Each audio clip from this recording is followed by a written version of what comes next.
Oh my God, that was one of the most embarrassing experiences of my life. I feel like I used to either subconsciously or even consciously compete with people, try to, without them knowing, because I wanted to be the best, whatever. And it never worked out the way that I wanted it to, because I knew, I was like, I'm doing this for the wrong reasons. Once it gets to that point where, okay, we're all going to strike and none of us are going to work and to lower gas prices, the government kind of sees how we all come together and we are very, very powerful when we're one.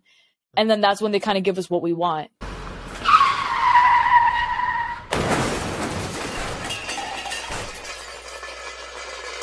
What is up, conscious monkeys? Welcome to another episode of Traveling to Consciousness. As always, I am your host, Clayton.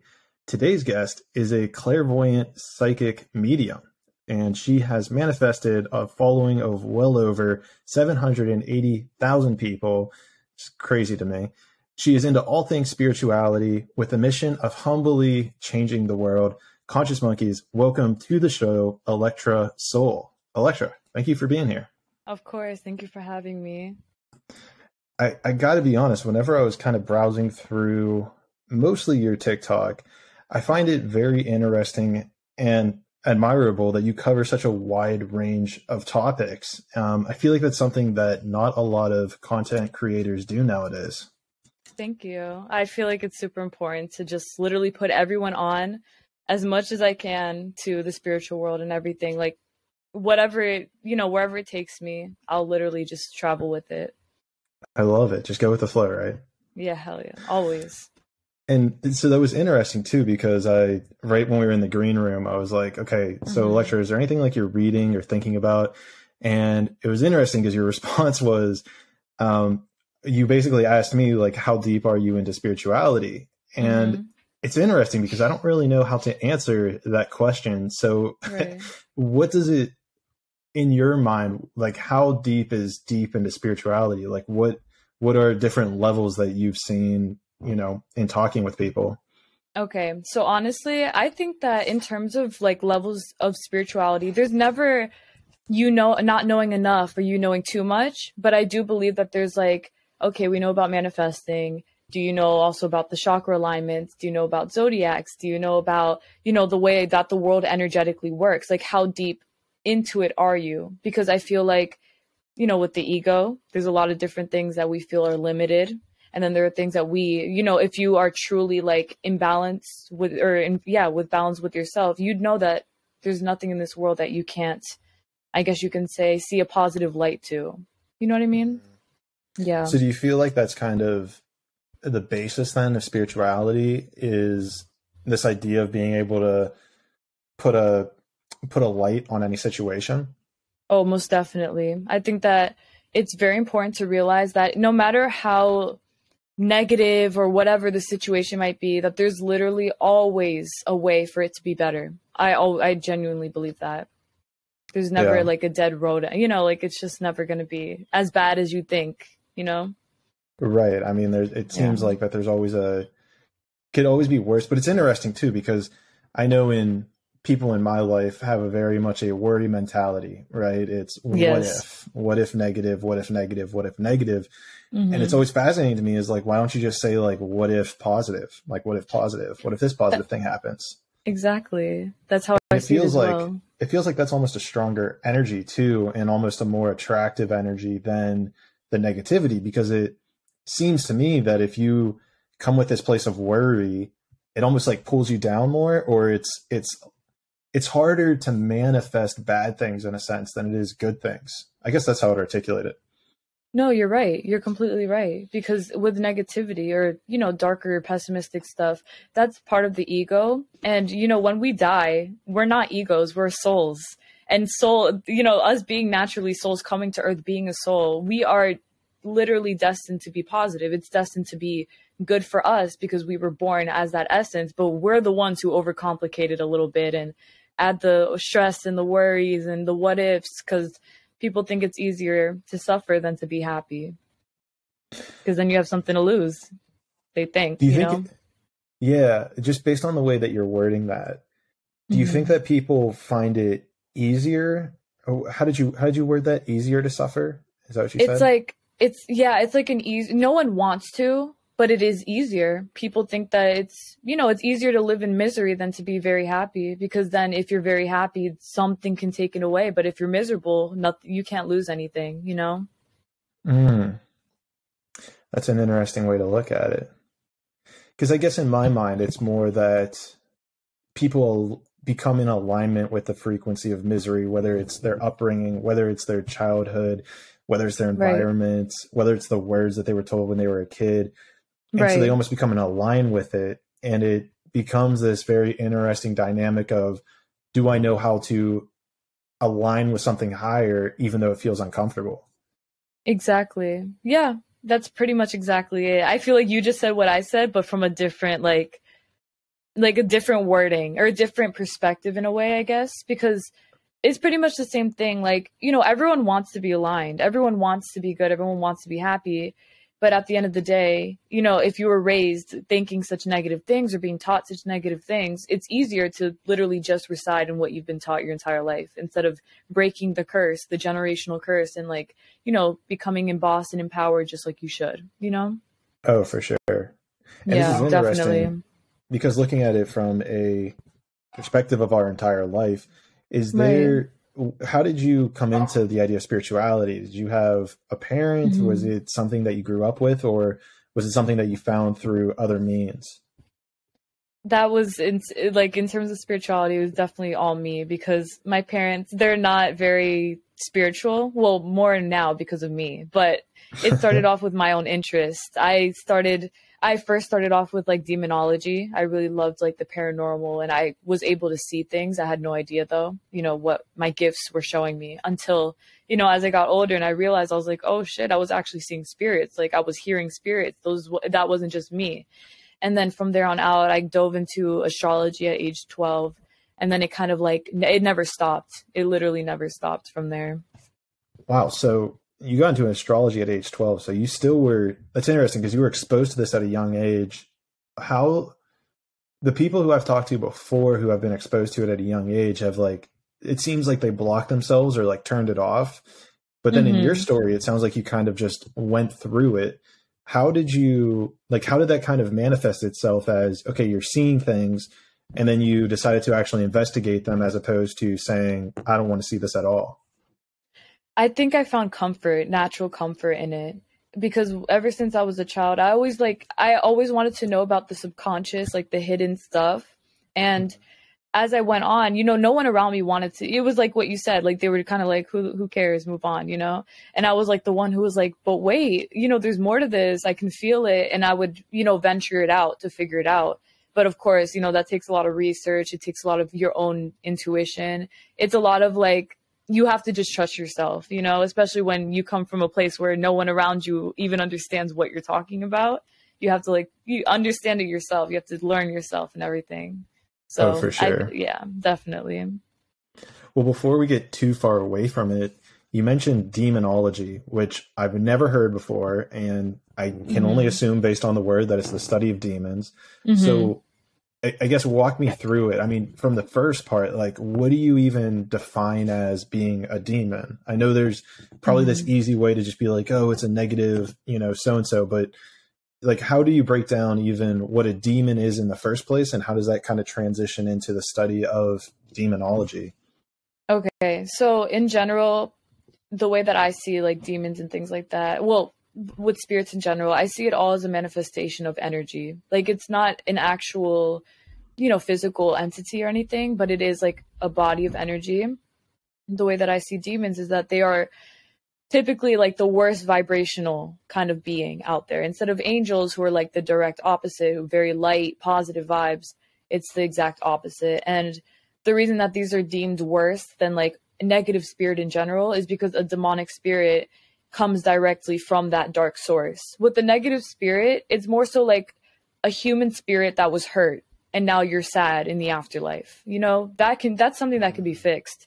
With demons, they're kind of they just literally thrive off of negativity, and it's just that for the rest. They're not going to try to change, just like you wouldn't try to make an angel into a bad angel. They won't change. So with demonology, the way it goes is that basically over time, due to all of the paranormal experiences that people were kind of going through, it got to a point where it was hard to ignore. Like, you can't ignore the fact that these things are happening, this demonic stuff, even if you don't believe in it. And from there on out, people began to, kind of figure out what was going on. It's like, I would say more so the work of psychics that kind of like had to intuitively trust what they were seeing and what they were dealing with. And, repetitive signs like knocking 3 times, that's a sign of like demonic activity, or waking up with bruises and scratches. They kind of had to like put that into like record it so that they can teach people what it is. But of course, demonology is also something that's very like, I wouldn't say you have to see it to believe it, but it is harder in the sense that people wouldn't completely understand what in the world is actually, what demonology truly is, because it's not like a set in stone actual, you know what I mean? Like kind of like area of study. So it's something that you really just have to know and trust. But I will say that if you are someone who gets into demonology and you do study it, it becomes more evident over time that this stuff is truly real. You know what I mean? It's very, intuitive based, I feel. Well, I mean, even to expand on that, I feel like my intuition has led me to a lot of things that I've been kind of holding to be true in this realm of spirituality, afterlife, souls, all that stuff. Right. And where my mind is going with this conversation is kind of the origin of it, because I have a view, like the way that I view the world, and is kind of that, we have souls, and I've talked about it on the podcast before, but for those who may be their first episode, I've read books by like Michael Newton, Dolores Cannon, where, our soul basically chooses this incarnation. We have a life experience. We take that back up into our soul and rinse and repeat. So in this framework, I mean, first of all, negate that if you see it a different way, but then even more so in that framework, how do demons almost, and even angels for that matter? So the way I've always viewed angels was kind of people who had enough life incarnations where they were able to raise their frequency to get to the state or the consciousness or the energetic state of being an angel. Right. So does the opposite happen in order to create a demon, where people have lived so many incarnations that they are making decisions based on their ego for their self, and they take that energy into the afterlife? Is that, or help correct me where I'm wrong on what creates a demon? Okay. So the way, like when people usually ask me about, how are angels and how are demons, people sometimes think, so a demon's just a really bad person. In actuality, it's like angels. Angels were never people. They were just created to help us as people on earth and things like that. So they never had the human experience. They never had what it was like to be hungry, to be happy, sad, whatever. Maybe happy, sad, but not like the physical feelings that we have as humans. And it goes the same thing for the demons, that they are not people who had really bad lives or anything like that, and then they die and then they just are, haunting the earth for the rest of eternity. It's more so that they were purposely created to attempt to corrupt people. And, in the case that they would try to mess with you in any way, shape, or form, you would have to be the one to kind of like, put your foot down and not allow for it to happen. But that is basically like the way that they are manifested or created, is just for the simple fact that their purpose is to attempt to bring people down. And, you would have to stop it. Same thing goes for the angels, to uplift us. And we have to ride off of that wave. You know what I mean? So. Yeah, my mind's going to like the law of polarity, the yin and yang. It's almost like you need to have, if you're going to have demons, you're going to have angels. Where in my mind kind of goes with this is how much, if there are entities out there, let's say angels or demons, right? I guess namely the angels, right? How, if they've never had a human experience, then how are we able to, I guess, trust or believe in the energy or the path that they're leading us towards if they've never had a physical incarnation to know what it's like to be human? Okay, that's a great question. So basically, the way that I see it as far as that as well is that because they were created out of the best intentions, that they were created literally out of light to help us. And I'm not sure if you've ever seen an angel, but angels are very tall. Like they're usually over 6 foot. The tallest I've ever seen is like a 9 foot one, but they're very tall and they're just white. Like it's not like they show up with wings and they're like, like nothing like that. They're just big Yeah. white light beings. And off of that energy, you would just know that it is like a vibrational alignment, that you're like, this is a good spirit. I know I don't have fear. It's like a natural, it's like you connecting again with the light inside of you, where you're just like, I Mm. don't have to fear anything. I'm fine, you know? So it's like the energy that it emits, you just have to trust it. So like I said, it's a very intuitive based, but you can feel it. Like, trust me, you'll know. Definitely. Yeah, you can just feel that and I feel like it's something you can kind of feel decision to decision that you make in your life, whether this decision actually aligns you with a higher frequency, a higher feeling, a higher vibration as you make Right. the decision versus a Exactly. decision that might pull you more down and be a little bit more stuck in it. Exactly. That's completely right. So then with the demons, where was I going with this? Oh, this is something that I've really been trying to mentally figure out, and I got this from a Dolores Cannon book where she said something along the lines, or channeled this from somebody, that Mm-hmm. the devil specifically is humans' inability to take responsibility for their lives. So her whole thing, or that she got, was the only reason that people perceive the devil to exist, and maybe this is a little bit different than demons per se, Right. but she said that the only reason that the devil exists is because people make excuses, and, again, these books were written 40, 50 years ago. So I believe the terminology may have shifted a little, because Mm-hmm. I know that you hear all the time, oh, the devil made me do it. The devil made me do this. The devil made me do that. And it becomes this abolition of responsibility. So how does that kind of fit into the context of demons? Because Mm-hmm. if it's just our excuses, but do our excuses like make space for demons to come into our lives? Okay.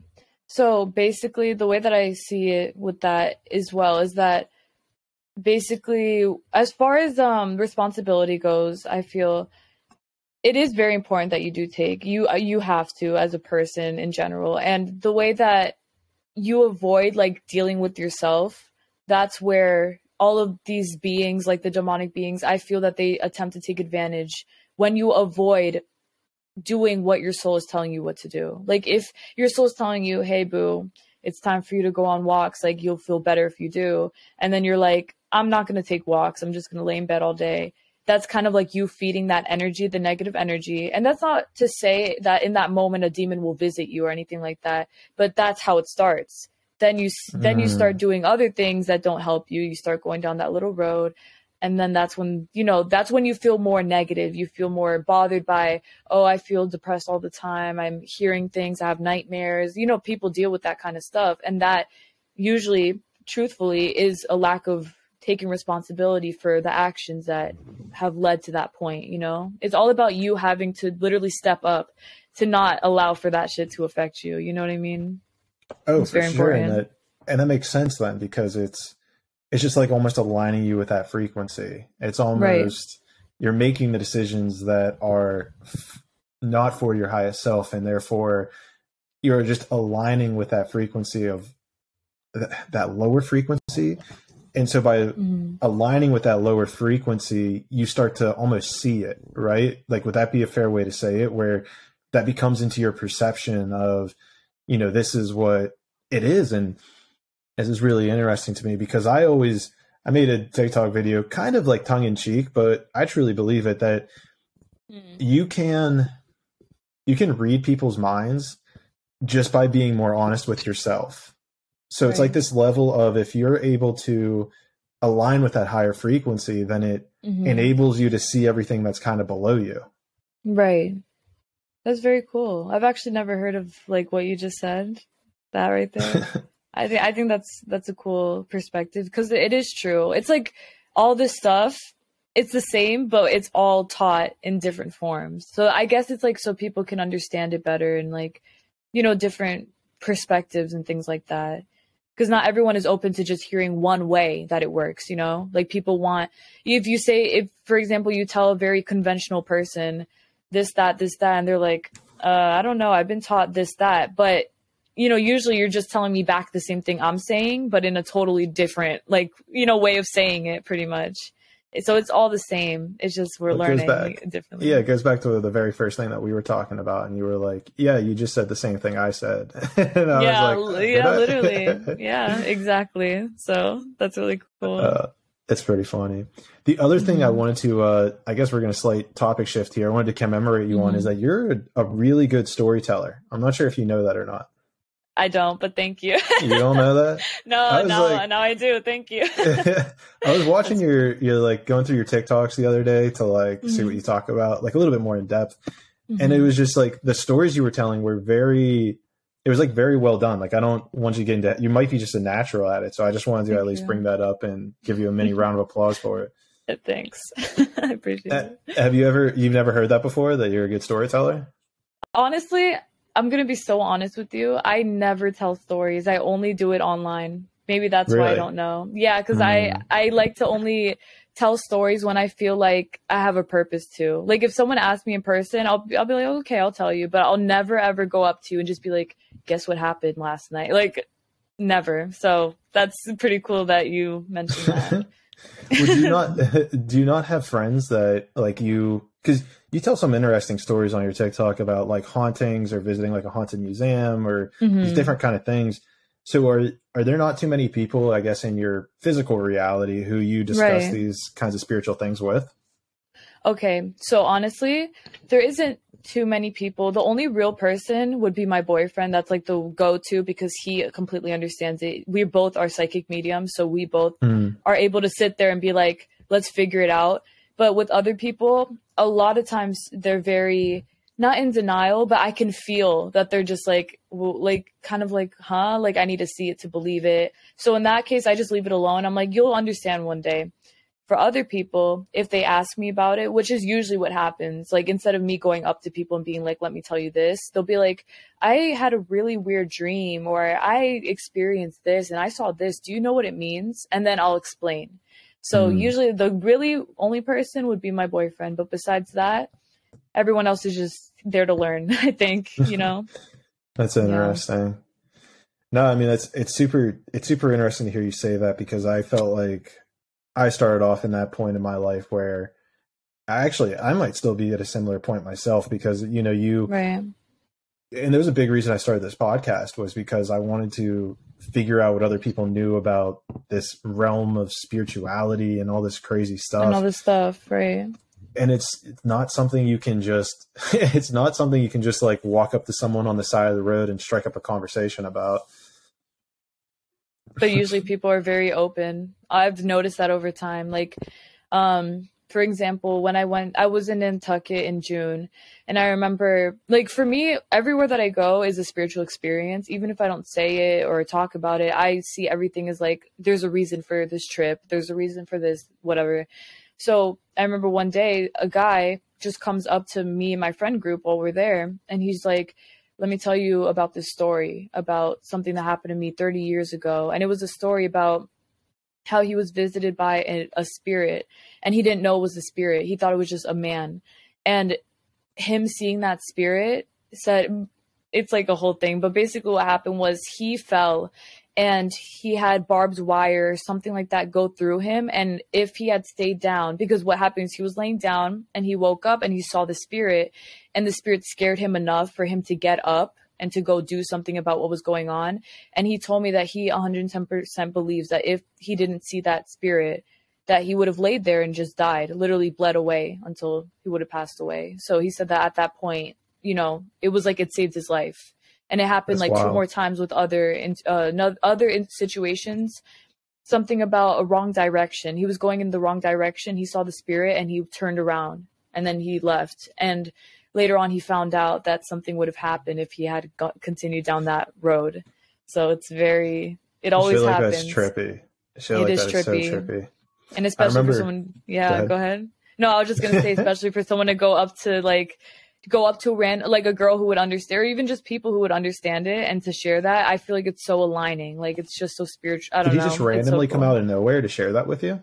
Yes, I was in shock. I was shocked, but I wasn't surprised in a way. Like, I was like, of course, like, this is, the world is small in a way, but it's huge, but it's very small. So I wasn't entirely surprised, but I'm sorry, you were going to say Yeah. earlier. Yeah, good.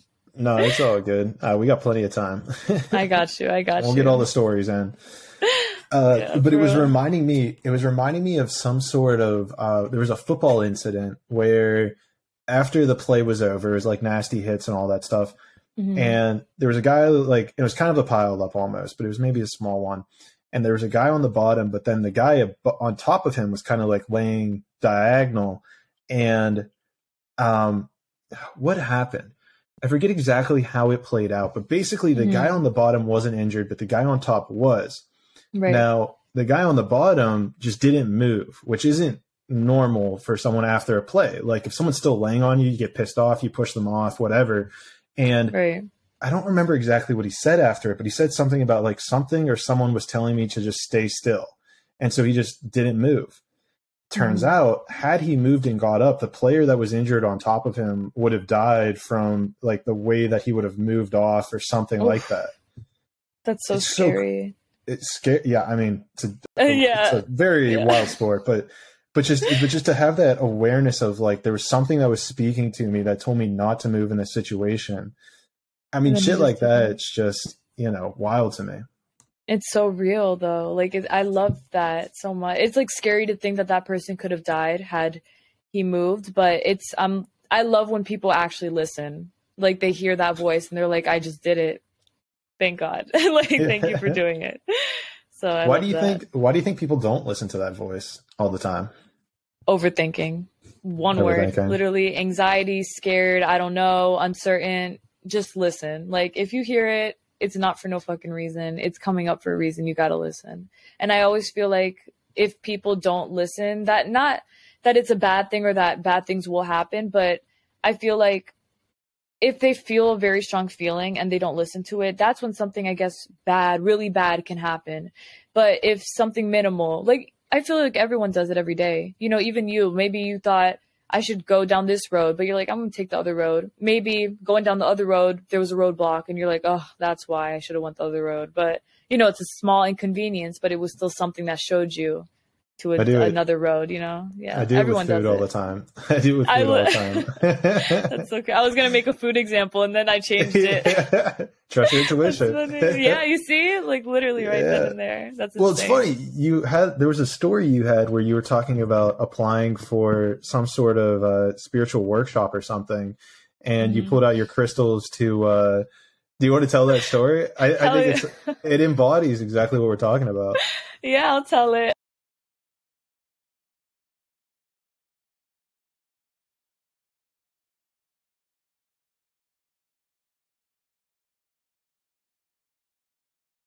Opening, it's not much though. It'll only be like 3 times a week. Like, are you okay with that? And I was like, I didn't care, because at the same time I was only 18, I was 18 years old, so I was like, I don't give a fuck.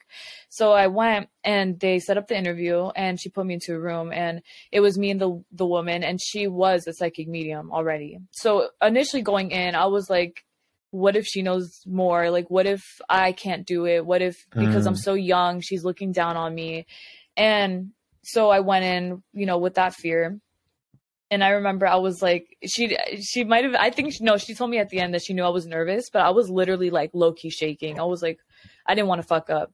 So then she asked me, she's like, okay, to get started, let's see if you can channel my aunt. She passed away and I want to know any messages that she has for me. And immediately I was like, oh my goodness. Cause like my mind was going, and I had already channeled before, but because I felt like I was under so much pressure in that moment, I was like, for sure. Oh, I can't focus. Yeah. So I was like, okay. And I like oh my God, I go in my pocket out of literal impulse, took out my crystals, held them in my hand like this. And I was like, okay.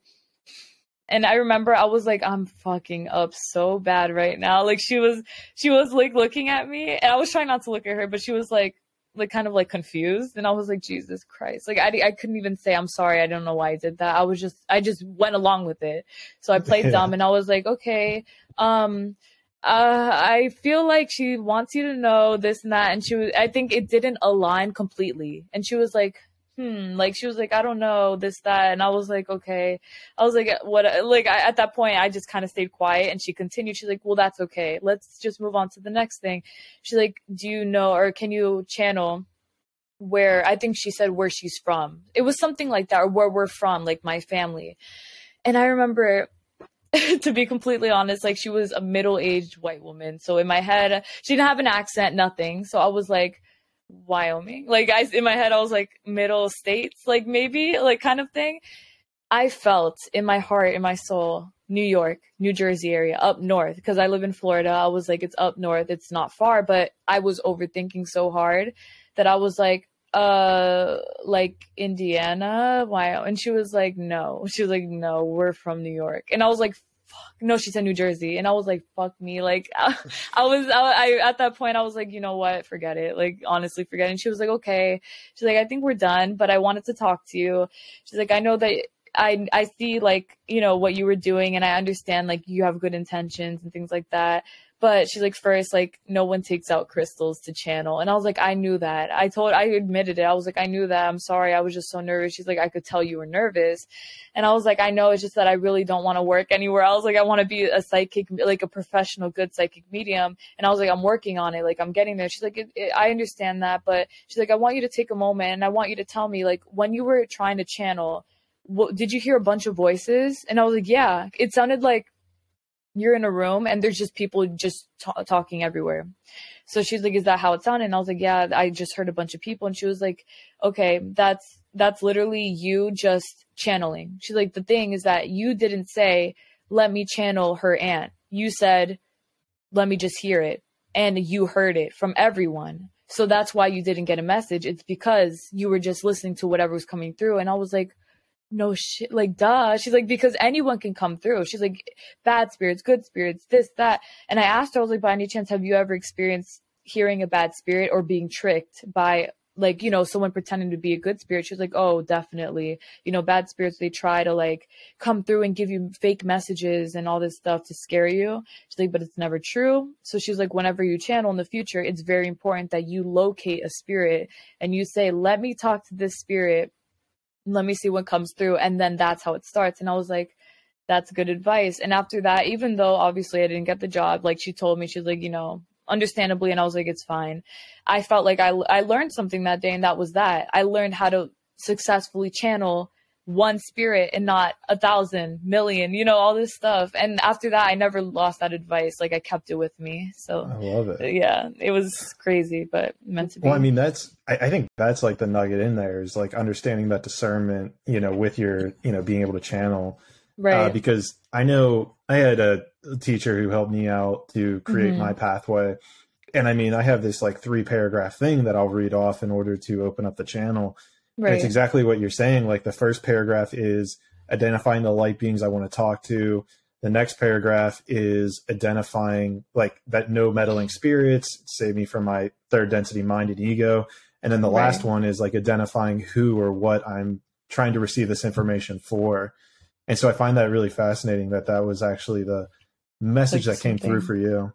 Yeah. Yeah. It's literally the same teachings, just worded differently. Same shit. But and I'm going to push back a little bit on her. Why are you, is it like, are you not like allowed to channel with crystals? I mean, I don't see that as being like a wrong thing to do, or what, like, what happened in that situation? I think what she was saying, because when I did it, it was a very egotistical, like, I knew I was thinking with my ego, because in the moment I was like, maybe if I take out my crystals, it'll look better. But it was very, like I said, impulsive, because I was super nervous. So I just did it.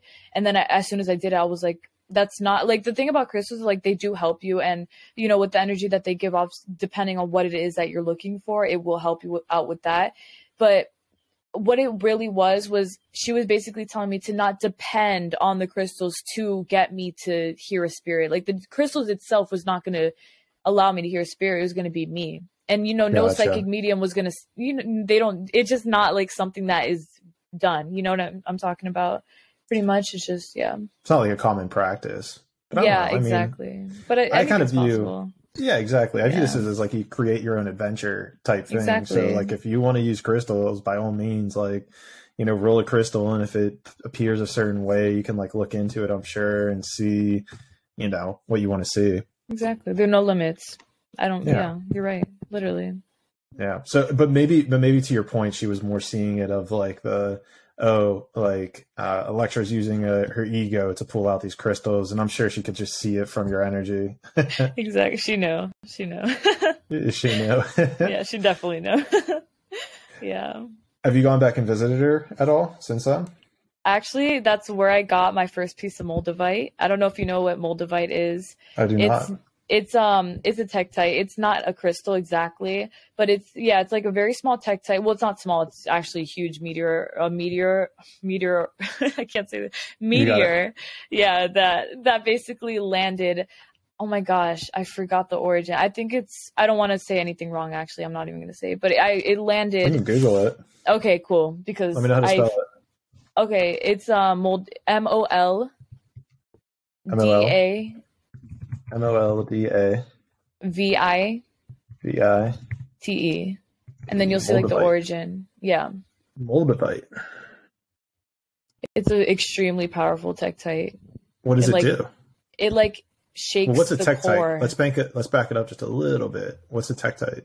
It's like a piece of glass, kind of. So it's like I said, it's not exactly crystal. Beautiful. It's really pretty. It's green, and it's like they sell it in very small parts because it's so like it's very, I guess you could say, rare or hard to have because it's so powerful.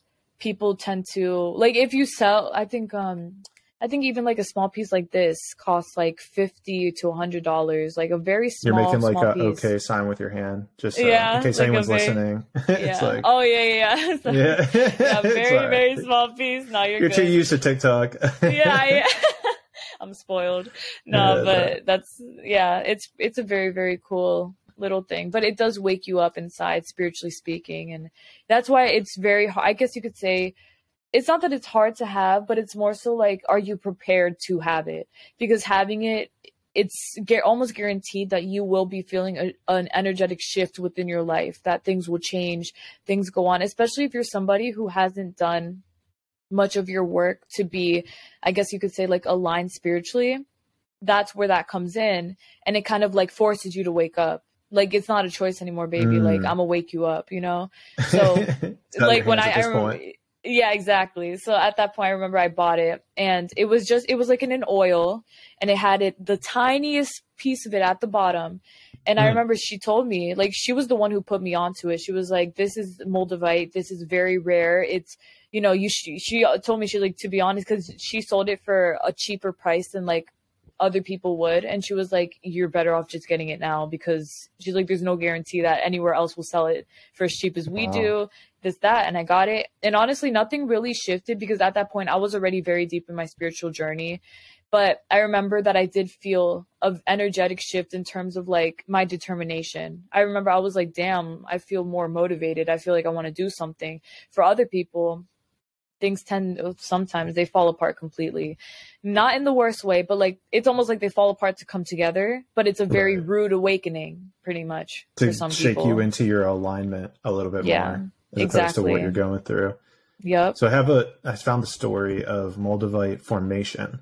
Yeah. Moldavite is thought to have formed about 15 million years ago in the impact event that produced the I believe I'm saying that right, Rays and Steinheim craters in southeastern Germany. Mm-hmm. An incoming asteroid is thought to have broken into two pieces that produced this pair of craters. The impacting bodies approached from the southwest. They hit with a high enough velocity to melt and splatter the target rock across a strewn field, STREWN, a strewn field that includes portions of what is now the Czech Republic, Austria, and Germany. Most of the splatter solidified in the air and fell to Earth in the Czech Republic. Meteorite experts have named these materials impactites. Moldavite is also considered to be a mineraloid. It's a difficult word to say. Yeah.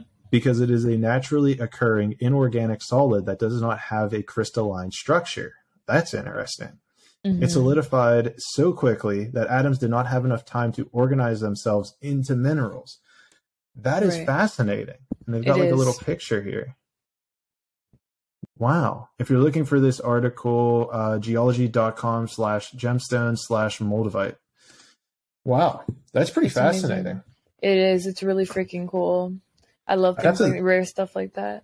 So what, I mean, I don't know, maybe this is a question for someone in the chemistry field, but do you have any idea of like, you know, the correlation between like the crystalline structure and its spiritual properties? Do you know if like certain gems that have them versus the ones that don't have them, if that creates a different energetic, I mean, it has to create a different one, but do you know the correlation between spirituality and that?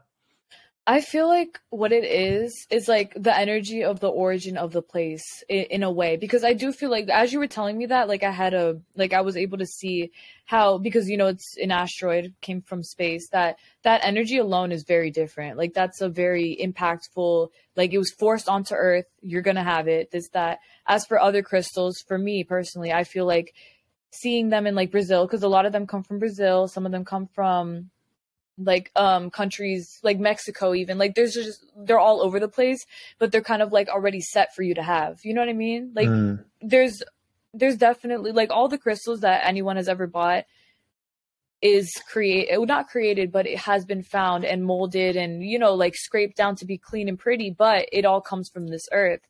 So I definitely do believe that, like, you know, because people are very prevalent and very strong about saying that Moldavite is not a crystal. It's a piece of, you know, like glass or tektite from space, because it has a very different energy. You know, it doesn't come from Earth. It comes from somewhere far away from here. Very cool. But well, that's actually a really interesting point, right? Because majority of crystals, I guess. So I guess crystal would be that it formed almost with the Earth, right? Yes, because it would have, exactly. whether there was the pressure expansion of the Earth, whether it was here from the origin of the Earth, versus something that, am I wearing the necklace right now? I'm not.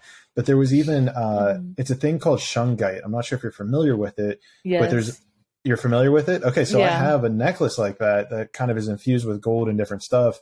And so that's, to your point, I mean, that's another thing that's like an asteroid that impacted and then, you know, came from a different Earth, right? Because even if this was I think they said 15 million years ago, Moldavite got here, and it's like, that's nothing in the history of the Earth. So that's pretty crazy that's interesting. It's an interesting thing to have crystals that were on Earth from the very beginning versus ones that were made from the impact of a meteor. Exactly. It's very, very interesting, but I definitely believe that it all makes a difference. Like more, the energy shifts depending on that. What type of energy shifts do you think?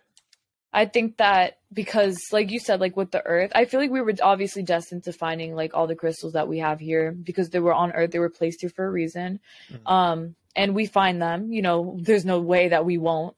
And as for its, like with Moldavite, for example, I guess you could say it's like the chance of it, because I do believe truly that everything does happen for a reason, but the chance of it coming down to Earth for us to find, you know, like we found it because it came to Earth, it crashed.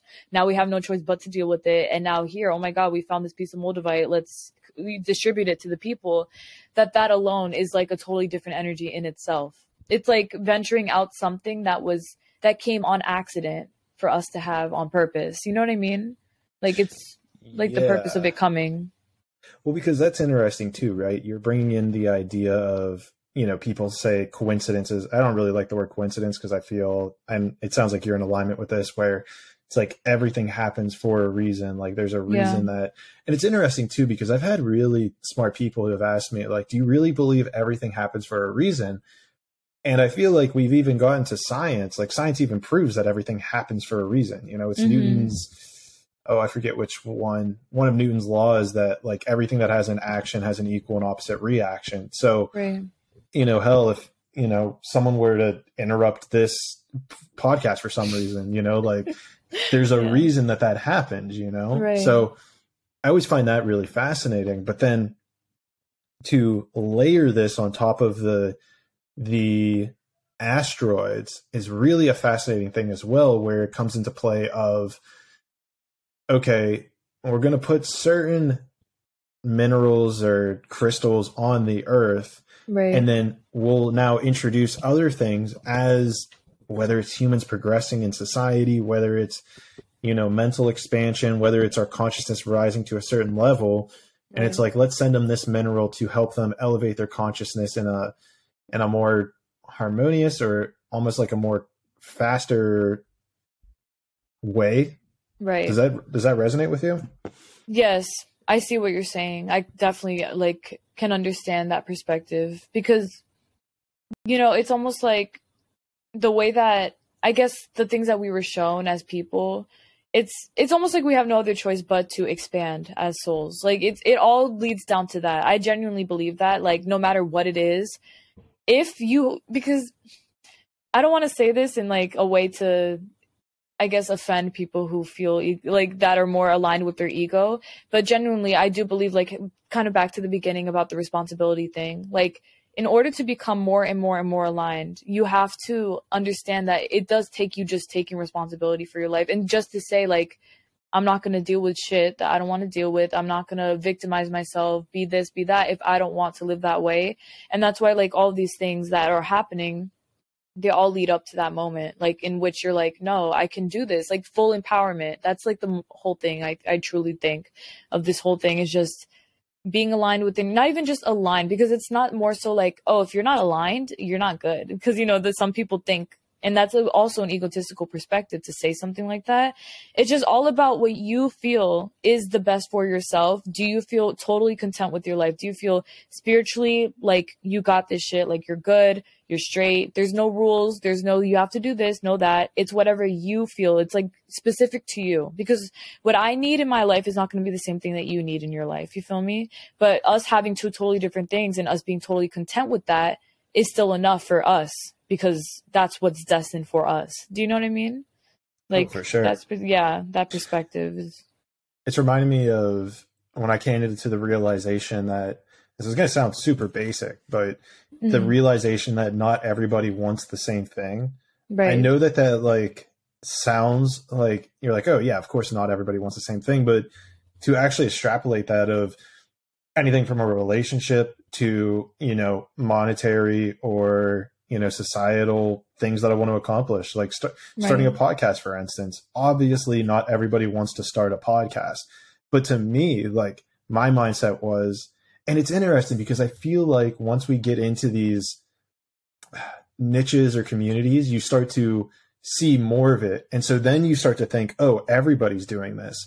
It's almost like, getting into the spirituality realm. It's like you see all the creators out there, and it's like, oh shit, everybody's doing this, but it's not the case. It's like your mind is more fixated on this narrow-minded approach that it's like, no, that's what you're doing. And because you're doing it, you are seeking out, whether it's conscious or subconscious, you're seeking out other people in that space and then projecting that onto quote unquote everybody, because you're not truly seeing everybody, because you don't want to see everybody. Right. I feel like I'm going down a weird rabbit hole, but maybe that makes sense. No, it does. It definitely does make sense. Like, I feel like that definitely is true. Like you said pretty much before, that, not everyone wanting the same thing or not needing the same thing, that all comes together at the end for whatever feels the best for you. Because I genuinely do believe that that's really important. I think it's really important that people don't, yes, I want people to know this. It's just the fact that just because it seems like it's good for this person to have it does not mean that you need that too. Because a lot of times people will beat themselves down saying like, oh, but you're a psychic and I don't know. I'm like, girl, like, there's no correlation. Like, there's nothing. If you're happy being a musician, for example, singing your heart out, that is what you're doing. That's your thing. I'm not going to be the best singer in the world. You feel me? Like, that's not my thing. That's not my genre. But that's like what I need, is being aligned with my psychic abilities, because that's what makes me me. And for you, go ahead, for you, for example, go ahead and be do podcasts. Like, that makes you good. That makes you feel happy. That makes you feel like you have what you need in your life, the alignment. Does that, yeah, like pretty much exactly that. And Yeah, it does go down a rabbit hole in a way, because it's very deep. Like this can branch out to hold, everything, but it really is as simple as that. It really is that simple. Well, I'm always down to push the depth of the rabbit hole that we're investigating, because For real. something we love to do here. So Hell yeah. we don't have to stop any rabbit hole shallow. Okay. You're like, challenge accepted. I'm like, right, bro. That was what I should have started this off with. That's what you need to know. Yeah. Now you're like, oh, okay, I won't hold back. For real, I won't. No, just kidding. All right, let's push it. So then, okay, here's where we can. Let's open up this rabbit hole. Okay. What does the word and what is your belief system around aliens? Aliens are 110% real. Don't care what anybody says. The most logical person in the world could say they're not real, and I'll say they're definitely real. I'm going to say right here, right now, okay, I have this collection of books called Conversations with God. It's a 4-book series. So it's basically like, the start out is that this person said that he wanted to channel God, and he wanted to see what God had to say and things like that. So what he did was he started writing, because usually there's this thing called, I forgot what it's called, but it's like a type of writing where you just start writing, and whatever messages comes through, you just write. Exactly. Yes, that's it. Yeah. Yes. So he did that. Of writing. Yes, it's very good because it helps. But basically, like, he did that for himself, and he found out like all this stuff from God. Like, he started asking questions to spirit, and from there he was like something along the lines of, do you believe in aliens, or are aliens real? And God said, I'm not going to expose too much, but I am going to say that you as humans would have to be very ignorant to think that you were the only species in this entire universe. And right then and there, I was like, there has to be millions and millions and millions of different species that we don't know about out there. Has to be. And even though I haven't I have seen a few like UFO kind of sightings, things like, in the sky or whatever. I mean, in terms of that, I feel like that's as far as it goes. Like, for some people, I'm sure they've had dreams or had been visited by extraterrestrials and stuff like that. For me, I haven't ventured it out. I feel like if I were to look into it and figure out let me channel this and that, I could. But for some reason, I don't know. I feel like my soul is not meant to advance to that. I don't know. I feel like, because for myself, I believe that this is my last lifetime, and I feel like that's for a reason, because the way that we're going down this technology route, I love, don't get me wrong, technology is amazing. I love it, but I am afraid to see how far it can go. And I feel like that might be why it's my last lifetime, because I know by the time I'm old, there's going to probably be walking freaking robots around town. Who knows? And I don't want to see it. To be honest, it scares me. So I don't. So I think that stops. That fear might be why you have to come back, though. Oh my God, you're right. As I was saying that, I was like, am I creating a new thing? Yeah, that's funny. I was about to say, I'm honored to host you on your last life, but I was going to say, if it's fear's the reason you might have to come back. Oh, for sure. Yeah, you're right, because I guess it's not a genuine I'm afraid. I just feel like it's not meant for me. I guess that's more so to say. I feel like I'm just here for the touch-ups in my own life and to expand on what I already know to help people. But as far as the rest goes, I think that it'll be taken care of from there. You know what I mean? Yeah, and I mean, you bring up an interesting idea, which is, I kind of want to stick on the alien conversation. Yeah, we can. Maybe we'll come back to it, because you bring up an interesting idea that I'm contemplating, which is your last life, right? I mean, maybe some people can get it all done in one life. I don't really know how frequent that is, if at all. But how, are there, because I think I saw on your website that you even will read into people how many lives they have left, how many lives they've lived. Mm-hmm. So in your personal research, what's the average amount of lives people have? And are there characteristic traits or something that determine how many more lives you have, if this is your last life? How do those numbers all shake out? Okay, so the way, in general, the way I see everything is that nothing is solidified. So even with lifetimes, for example, when someone, the reason I have the lifetime count on my website is because I want people to know, in this very moment, right here, right now, I see that you have 5 more lifetimes left. Now, depending on you, if you decide to take a different route in your life. Are you saying me, No. or are you just saying no? Sorry, okay. in general. You're saying in general. Okay. Yeah. Sorry. Yeah. No, so sorry. if just verifying. Make sure good, take any of this too personal. Like, For shit, real. 5 left. I got shit to do. For real, that's a long journey. But anyway, basically, it's kind of like if you take a different route in your life, like let's say right now you're doing the best that you can, and then in 5 years you decide to go down a very different route than you were supposed to. That could easily add on to your lifetimes, or even if you take down a better direction, you could easily remove some of the extra lifetimes you have. So like I said, like nothing is set in stone. Depending on you, that's how it would play out. But as far as like how many lifetimes we all live, it is entirely up to that specific being. There's no amount like you have 100 and you're just going to live the 100. It's like whenever you are ready as a soul to finally be done, that's when you're done. But it's not up to, it's not like I said, like a specific nothing, because to me, the world has no rules. There's no rules anywhere. So if you're done in this lifetime, then you're done. If you're not done, you'll come back. If whatever you decide for yourself, whatever's best for you, all that stuff, it's all going to play a part in that in the long run. That makes a lot of sense, because the way that I've kind of, the research I've found and stuff that's felt right intuitively has kind of come down to the idea that we chose to incarnate. And the reason that we made that choice to incarnate was to kind of learn a bigger lesson or learn things quicker. It was almost like learning things quicker was a part of the incarnation, because it seems like to me that you can study stuff, in the spirit realm, astral realm, wherever the hell it is.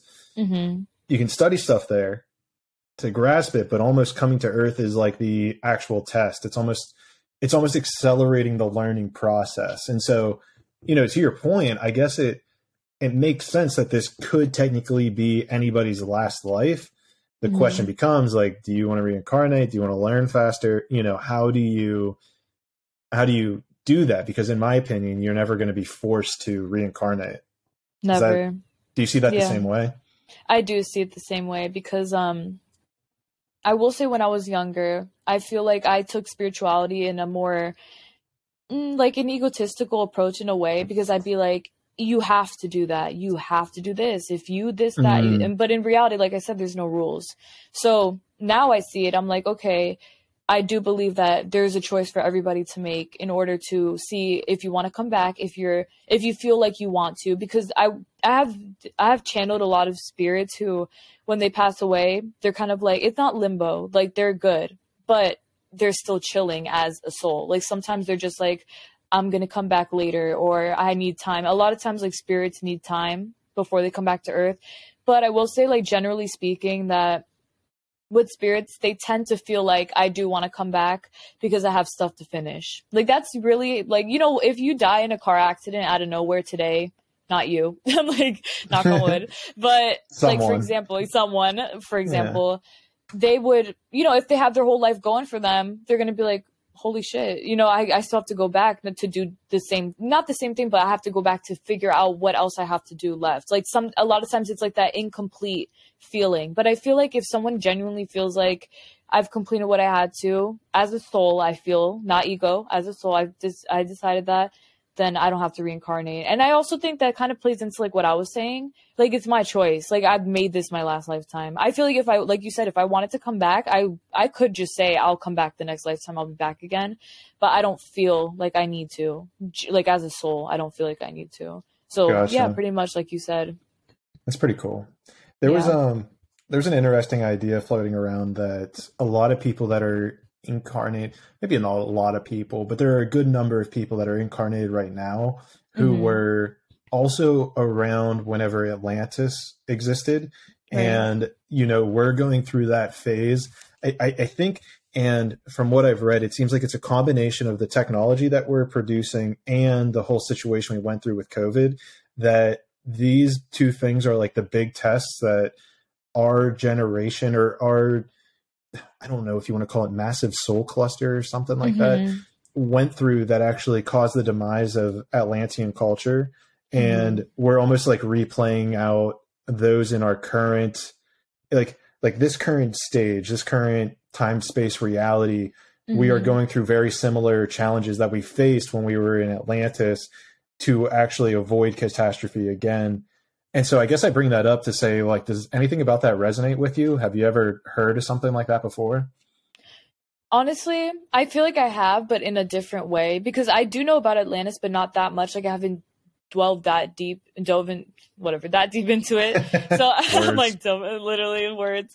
But yeah, pretty much. I feel like it does, like, it's like a chain, like a cause and effect chain. I feel more so like what you're saying here. It all leads back to, like, okay, because of this and because of that, it kind of led to this kind of collapse. And I feel like in terms of Atlantis, for example, if that happened, there must have been a very specific reason as to why that culture kind of fell apart. And then now we can't, look more into it.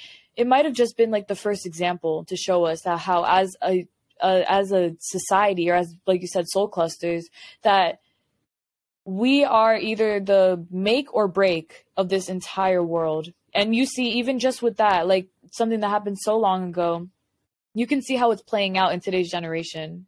As the world progresses, you can see how certain things are making things, how we as a society can either abuse or not learn to not abuse things that we have. Like, for example, abusing technology. Like I was saying earlier, I feel like, in terms of that, we've gotten to a point where it's very good, very this and that, but to do things that are a little further, that are like, okay, now we're taking a little bit advantage of that, then that's where it kind of like messes up, because it's all very like egotistically driven, where, okay, now that we know that we could do this, let's see how far we can go with this.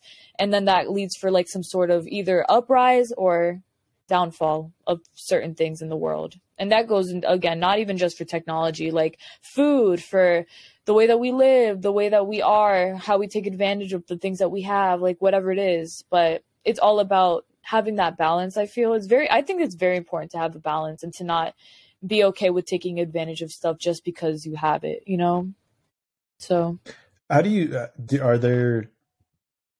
taking advantage of stuff, I feel like there's a lot of ways to break that down. Is there a way that you avoid that or see that in your life? Like, is it almost not being, I guess what's resonating with me is almost not being grateful for what you have whenever you say taking advantage of. Is that, right. Is that kind of more what you meant?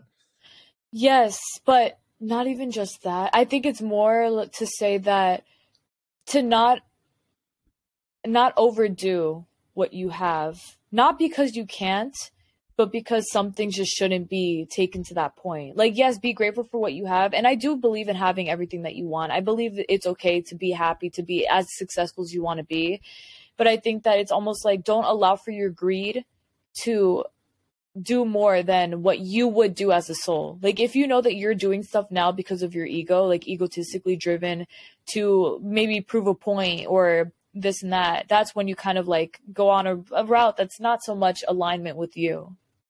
Pretty much. So do you believe then that so then in your mind, right, if we should be following our soul blueprint and following the energetic path that we've carved out for ourselves in this reality, right, then what utility would the ego have in that system? Why is it kind of just to balance out the soul and to give us the ability to have free will, or where does that ego come into play in this situation?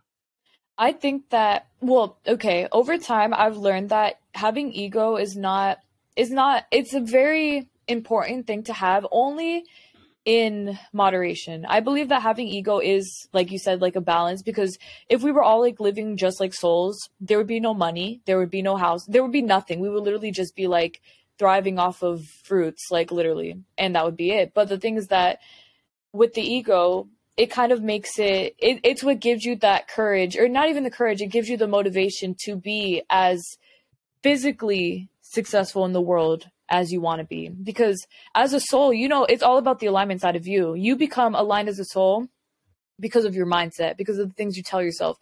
But egotistically speaking, we need to have houses, we need to have money, we need to have things like that in the world in order to survive as a person, as a physical being. Because even having a physical body is like it's like a 3D, it's an ego thing. It's not a soul thing, because the soul would just us being souls with no body.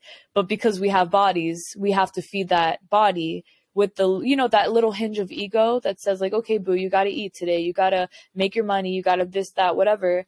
And I feel like that's where like that balance comes in. But then, like I said as well, that's where the abuse can also come in, is where you're like, oh, like, for example, you know, there's nothing wrong with bodybuilding. But for example, like if someone was like, oh, I'm happy with the way my body looks. And then they're like, let me triple that because I want to prove people wrong. Like, that's great. But are you doing it for the reasons that you feel like you should be doing it for? Or are you going to stress yourself out to prove people wrong? You know what I mean? Like, it's very I do. And you hit on a topic that's very close to home with me. Yeah. Yeah, you did. You got it. You listened to your intuition on that one. I sure did. So it's a perfect segue. No, but I know I've battled. The very first time I got into the gym was ninth grade, and it was because of football and baseball. And there's a level of it that I wanted to be fit for the sports.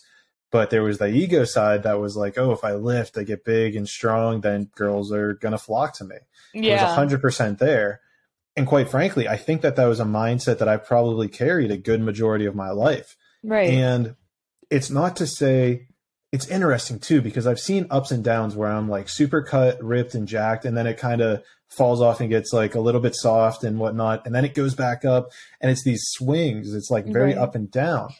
Now, idealistically, I would rather just keep a steady increase, right? A steady, you know, looking good, just getting muscular. But the question becomes, and this was something that I actually took into my ayahuasca ceremony, which was the intention of, you know, wanting to be fit, wanting to be big so that it was coming from a more healthy place as opposed to an egotistical place, a place of, this is for my highest self. This is for dedication, because I understand that there is something with dedication, with discipline that is a healthy medium, as opposed to going into this with the energy of, well, I want to do this to have XYZ. In my case, it was female validation, right? But it's even just taking away it comes back to that why of being in an alignment with the intention, and having that intention being more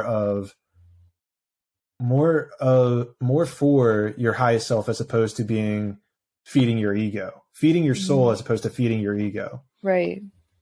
Yeah, exactly. And that everything that you said is true. Like, and the fact that you were able to catch on to that, that's also something that I think it's very important to take that on with you, because a lot of times people don't even realize how they're doing it to themselves in that way. Like, they think, oh, I'm getting ripped because I want to look good. But in reality, it's like, you're getting ripped to show off. You're getting ripped to prove people, like I said, prove people wrong, maybe get girls, whatever. But are you doing it because it makes you feel good? Like, if you were to stop today, would it make you upset because you want to keep doing it because you love it, or because now girls aren't going to like me anymore? You know what I mean? Right. So, no, 100%. Yeah. It's becoming very aware powerful. of the intention. Yeah. Well, and I think it motivates you to become bigger in a sense. I mean, I took off, let me see here. I didn't lift for a couple months, and, you know, I started to kind of fall off it. And it was like, I really was trying to get into that mindset of like, I don't want to do this for other people's validation. Like, I don't need it. I mean, I'm pretty comfortable with who I am. So then why am I doing it? And, you know, it comes back to the being healthy, you know, being able to live a longer life. So I'm able to help people through the podcast, through whatever. And it was really fascinating because whenever I returned to the gym, and I think there's a couple levels here. I think number one, the muscle returned back a lot faster. Right. And I think number one, it's because I already had it beforehand. I'd already lifted beforehand. But a part of me also believes, because I'm setting the intention of longevity, I'm setting the intention of, I mean, honestly, there's an intention of being a valid source, because in my opinion, when you see someone who has a good physique, male or female, it shows that they are dedicated to making the sacrifices in order to live their best and healthiest life. So I think bringing that intention in has like accelerated like the size, or, you know, it's more unified. It's more aligned. So I feel like the goal is achieved faster when you're doing it from this aligned place. Exactly. And that's usually how it is for Pretty much anything, like even excelling in your job, like wanting to get your promotion. It's like if you work to it's like if you work to be better for yourself, you see how much easier things come to you. Like people are impressed by you, people want to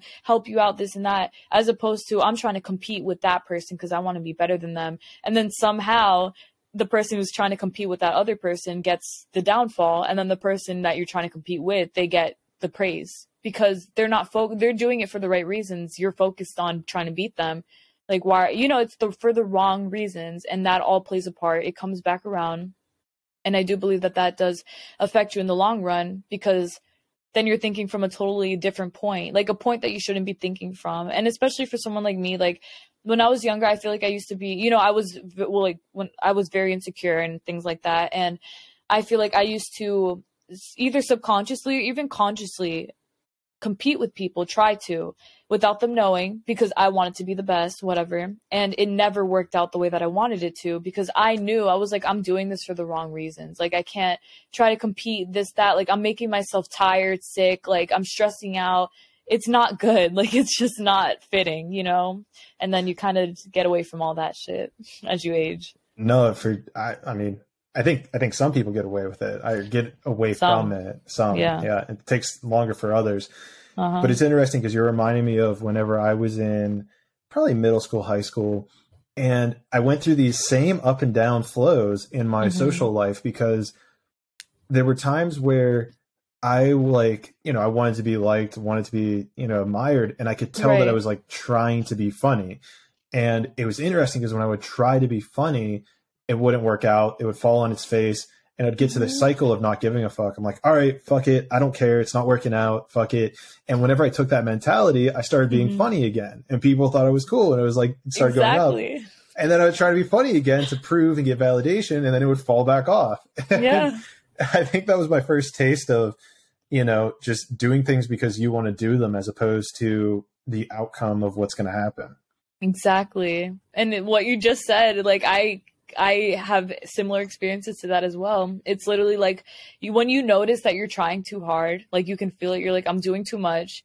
That's when you should take a step back and be like, recollect. And even today, like sometimes, like not as of recent, but a few months ago, there would be things that I'm like, am I doing too much? If I am, dial it back. And it always works. It always works. Just doing what feels good for you instead of what what everyone else wants to, or what you think everyone else wants to see from you, That's an important distinction as well. What you think everybody else wants, as opposed to just what you want, because it's more aligned place. Is that something that you would talk with your guides about, or to consult? Is, am I overdoing it in certain areas, and am I like kind of balanced? Because in my mind, I don't like, sometimes you can feel it, I guess, but there's sometimes where it's like, okay, I understand that something's missing from this piece of the puzzle, but I don't know where my energy is being shifted. So are those common questions you would ask your team or a channel from other places? Oh, absolutely. I ask about as much as I can that I actually genuinely feel like I don't know the answer to, because with channeling spirit, it's a little tricky. Like, people think that you can just talk to God and be like, so what's this, that, and then you'll get the answer. It's not like that. Like, a lot of the times, spirit will specifically not tell you something that you want to know really badly, because number one, you're asking out of desperation. You're asking because you think you don't know the answer, but you do. Or number three, you just have to wait to see what happens. And a lot of times, like when I ask spirit for things, I'll usually get the answer, because now I don't ask from an egotistical perspective. When I first started out, oh my God, I used to try to abuse it, and I never could. Like, I'd be like, what will happen tomorrow? What's this, that? Like, they'll just be like, time will tell, relax. Like, you'll see yourself, don't stress out. And then as time went on, I realized, I was like, they're never going to answer shit that I already know the answer to. They're never going to answer my egotistical questions. They're just going to answer the questions that I genuinely feel like would help me as a soul. And that's how it goes on from there. But yes, I do ask questions like that. Definitely. Yeah, it's super interesting, because I've noticed myself where you can, like, there's times I've asked, what's the question I'm thinking of? Oh, because a part of my invocation usually is that I'm calling on light beings from the astral, galactic, in a couple other realms, Earth realm. And so I'll like call on that body of light individuals. And it's funny because I remember asking like, who am I talking to? And they're like, it doesn't matter. I'm like, I felt the ego kick in. I'm like, what do you mean it doesn't matter? Like, what the fuck you mean? I want to know who I'm talking to. And they're like, and then they said, you already know. And I was like, what the fuck do you mean? I already know. And so it's interesting because sometimes they'll give you these like roundabout answers. And then other times it depends on your question. They'll be like, go do this or go look this up. And it's very interesting when those types of things come through. That is so crazy to even say that, because that is exactly how they talk. Like, really? Yes, like they don't play with you. Like, you already know, like, don't play dumb. And they don't, that's like, I guess like that's the great thing about it all, is that it's very non-bullshit. Like you can never channel, like, for example, spirit or your spirit guides or whatever, guardian angels, and ever feel like, oh, they might lie to me. I don't know if I'm being bullshitted. I don't know if it's the truth. Like, I promise you, if they're telling you, it's the truth. Like, it's what you need to hear. It's whatever. But it's literally solidified to be something that will help you out in some way, you know? Even if your ego doesn't want to hear it, your soul is prepared to hear it. So you got it, you know? Yeah, and another thing that I'm thinking of, I'd love to hear how you've kind of dealt with this in your channeling experience, is there are times, there are situations where I'll get into, like, I'll have all these questions lined up and I'll ask them, and they basically tell me shit that I already knew. And it kind of gets to this point where I get this feeling of, okay, am I making up these answers because I already know the question, or am I making up these responses because it's already validating what I already believed, or are these legitimate things coming through? And where it gets interesting is sometimes they'll actually say something that I wasn't ready for. And that's whenever I'm like, oh shit, like that makes sense. Like that was a real thing. But then there's other times where it's that like, okay, I already knew that answer, but are they just like edging me on, or am I just making up this response? So I guess I'm just curious if you've ever kind of had that feeling or experienced that before in your channeling. Oh, absolutely. I used to deal with that all the time. Like, I used to overthink a lot of the answer, like the questions I already knew the answer to, and I would still ask, and I would literally feel myself forcing myself to say an answer that, oh, God told, and you know, I would tell my boyfriend, because like I said, he's a psychic medium as well, and there would be times where I'd be like, I heard my angel say this, and he's like, that was your ego, and I'm like, you're right, it was. Like, in the moment I get put on the spot, I'm like, you're fucking right, it was. Like, I could feel that I was literally like making something up for myself because it was most convenient for me, like I wanted to hear it or something like that. Because sometimes, like, the answers that you get, that you're supposed to get, are totally different than what you want to hear. So it might hurt your feelings a little bit, but it is something that will lead you down a better road, you know? So even if it's, like, egotistical, you will find out the truth. Because, actually, I have a short little story about this. And please share. Oh, okay. So basically, a few years ago, I used to work at a vet. And I remember at the time, I was ready to leave. Mentally, I was like, I'm done. I don't want to work here anymore, all this stuff. So I was like really, really egging on to leave. And it was like a goal. So I remember I was like, I'm leaving. And then I asked like Spirit, I was like, can I leave this, I think it was July. And I was like, when will I be able to leave? And for me, I wanted to hear August. I was like, August, I want to leave this month. Right. So I swore I heard August. I like asked like 10 times. That's how I knew that I was tripping. It's because you never have to ask more than even once, honestly. Like, you'll get your answer. But I was asking so much. And I remember I was like, I didn't hear anything for like the first 4 times. And then after that, I was like, go ahead. I'm surprised they gave you a date. Because, see, that's a weird thing, too, is sometimes, because I was expecting, and I'll let you get back to the story. No problem. Don't respond to this if it gets answered in the story. But usually it's either like, and so it's either, the response I would usually get in that situation is like, well, whenever you decide that you want this, this, or this, then that's time for you to move on. Right. Or there is sometimes, though, where they do give you like that, okay, August is whenever like this is going to happen. You know, so it's interesting how I feel like majority of the time they're like, whenever all this other shit gets figured out, or very rarely do they give you a specific time frame. So I found that interesting. So, but please continue. I got you. No, that's actually even better point, because I'll add on to that. I have something to say now, but I will say, like, I heard August, right? So I was like, okay, I'm excited. Like, I was very happy, and I was like, oh, and I told my boyfriend, I was like, I heard August, and he was like, okay, we'll see what happens. And I remember in August, I planned a date. Like, I was like, August, okay, I'll make the date, this, that. So the date came, and I remember I knew I was not ready. I physically was shaking. I remember thinking, like, even financially, I wasn't like ready to leave. And I was like, but I heard August. If it's August, then I should be good to leave.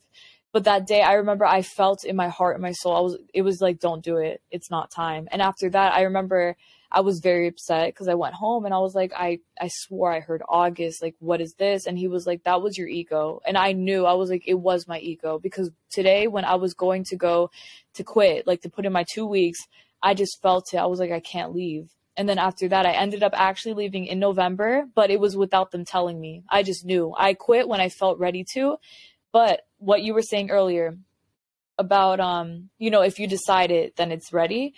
You're right. At the time, though, it was like, okay, the way I see everything is like, it's entirely up to your belief. So if you believe that when I say it's time to go, then you're right. It's time to go when you decide that. But at the time, I was more so riding on the faith wave. So I was saying to myself, oh, if God says it's time, and, the universe tells me, I will leave, because that's what's best for me, because the universe said it. Instead of now, I more so I kind of have a more like, I will take it into my own hands kind of perspective. So now I'll say, if I want to leave in August, I'm going to leave, and the universe will figure out a way to take care of me, So it would have went different for me now if I had this mindset. But at the time, I was riding off the faith wave. So because it didn't work out in my favor, I was like, oh, it must have been for a reason. And I think it was, for sure. But, it definitely all played in together. Like, it's all about your perspective and belief with it. Well, and that's something that's coming to mind is, like, even whenever I've worked with people, I always tell them that it's 100% your responsibility to discern anything that I say. And I believe it's for exactly the reason I say that is exactly what you experienced, where you, like, even let's say I was reading for you and I even said August, and you're like, okay, sick. Yeah. But then you get up to August and you have this feeling of like, no, I shouldn't do it. The whole point, and I've seen this only a couple times. I've never seen it with myself, but I've seen it a few times, where they tell you something that's either wrong or doesn't vibe with you to get you to trust your intuition more, as opposed to relying on them for stuff. That's a very good, it's like a strengthening kind of tactic, low key. Definitely. Right. Yeah. It's like intuitively based kind of thing. And like you said, I think that, obviously the reason I wasn't corrected, because if spirit knew I was actually going to quit that day, they would have been like, don't do it. Like, just kidding, not August kind of thing. Yeah. But because like I thought it was August, and I intuitively that day listened to myself and said, no, I can't do it. That's what saved me. It was like me listening to my intuition. So yeah, definitely. I can see that perspective. And what's also interesting and coming up through the stories you're telling is ego. Like we've touched on ego quite a few times. Right. So when or how did you kind of figure out the voice of ego versus the voice of spirit / God? Okay. So, for example, for you, like, let's say that you're channeling. If you are listening to your ego and you know that your ego's coming through, you're going to hear your own voice. You're not going to hear a spirit. You might hear a forced version of what you think the spirit would sound like, but you will literally physically feel how forced and not authentic it feels, because once you get an actual answer from spirit or from your guardian angels or whatever, you won't question it anymore. You're not going to say, oh, I heard yes, but like, is it really yes? So you're just going to say, I heard yes. And you're just going to know it was yes. But again, if it was you where you're like, yeah. And then you're like, I don't know. It doesn't feel like, I don't know. I still feel uncertain. I heard myself. Like, I don't think that that's how it works. Like, it's just very like, it's super energetically different. That's what it is. The energy is totally different. So this is also an interesting thing here, because it sounded like at the beginning of your story that you were talking about how you saw things. You even said it a couple times that you saw angels. So that to me is clairvoyance. But then as we're kind of getting into this, we're more talking about clairaudience with hearing voices, right? So where's the question that I was going with this? Well, I don't know. I don't know where I was going with that. We'll come No, back you're to that. good. Yeah. We'll come back to that. So where I'm interested though in this is that, Mm-hmm. clairaudient is my dominant clair ability. I've got a couple more that have come in, which is cool. I actually just discovered clairsalience, which like kind of freaks me out the first time that happened to me, but we'll cross that bridge when we get there. The point I bring up clairaudient though is that sometimes anytime I've talked to, let's say, trees, plants, different spirits, energies, it's always kind of sounded like me, but it's had like a different tone or pitch or sort of inflection, or maybe even a different, what's the word I'm looking for here? Not slang, accent, like a different accent. Have you noticed that same thing when you're talking to these things or channeling, and you can hear that your ego is almost more this like pointed version of your voice? Or when you have clairaudience, are you hearing like a completely different voice other than your own? Well, yeah, okay. So when it comes to like my ego, for example, when I hear it, I'm able to hear it's almost like I mentally like force it to sound a little different so that I think it's authentic. But again, it still feels forced. So I'm like, not real. And now like to a point, because before when I wouldn't get answers, because like I said, sometimes spirits will just stay quiet and won't say anything. I now know, like, okay, I hear quiet. I know that, I'm not meant to hear an answer, whatever. But if, like, in the past, I would hear silence, that's when I would literally invoke, like, some voice to say, oh, no, blah, blah, blah. And I'm like, oh, but I heard it. Still doesn't mean anything. It still was me. So, yeah, definitely there is, like, a voice change and like frequencies and things like that. Like I will say, after figuring out that my ego was like kind of like the main stop that was keeping me from really channeling, I never actually heard like even different versions of my own voice. After that, I only strictly heard the specific spirit's voice, and whatever spirit it is and whatever voice I hear, I just trust that, like that it aligns with the message or what that specific spirit is trying to tell me, pretty much. Okay. So then there are times, sorry, I kind of blanked out a little No, bit it's there. okay. It's okay. But so then in that situation, you basically hear a different voice that doesn't sound anything like yours at all. Yeah, like I'll never, especially now, like I said, without the ego, I'll never find myself hearing a voice like mine ever, because Okay. that's me, like that's me. Like you're never gonna hear your own voice unless you're talking to yourself. That's different.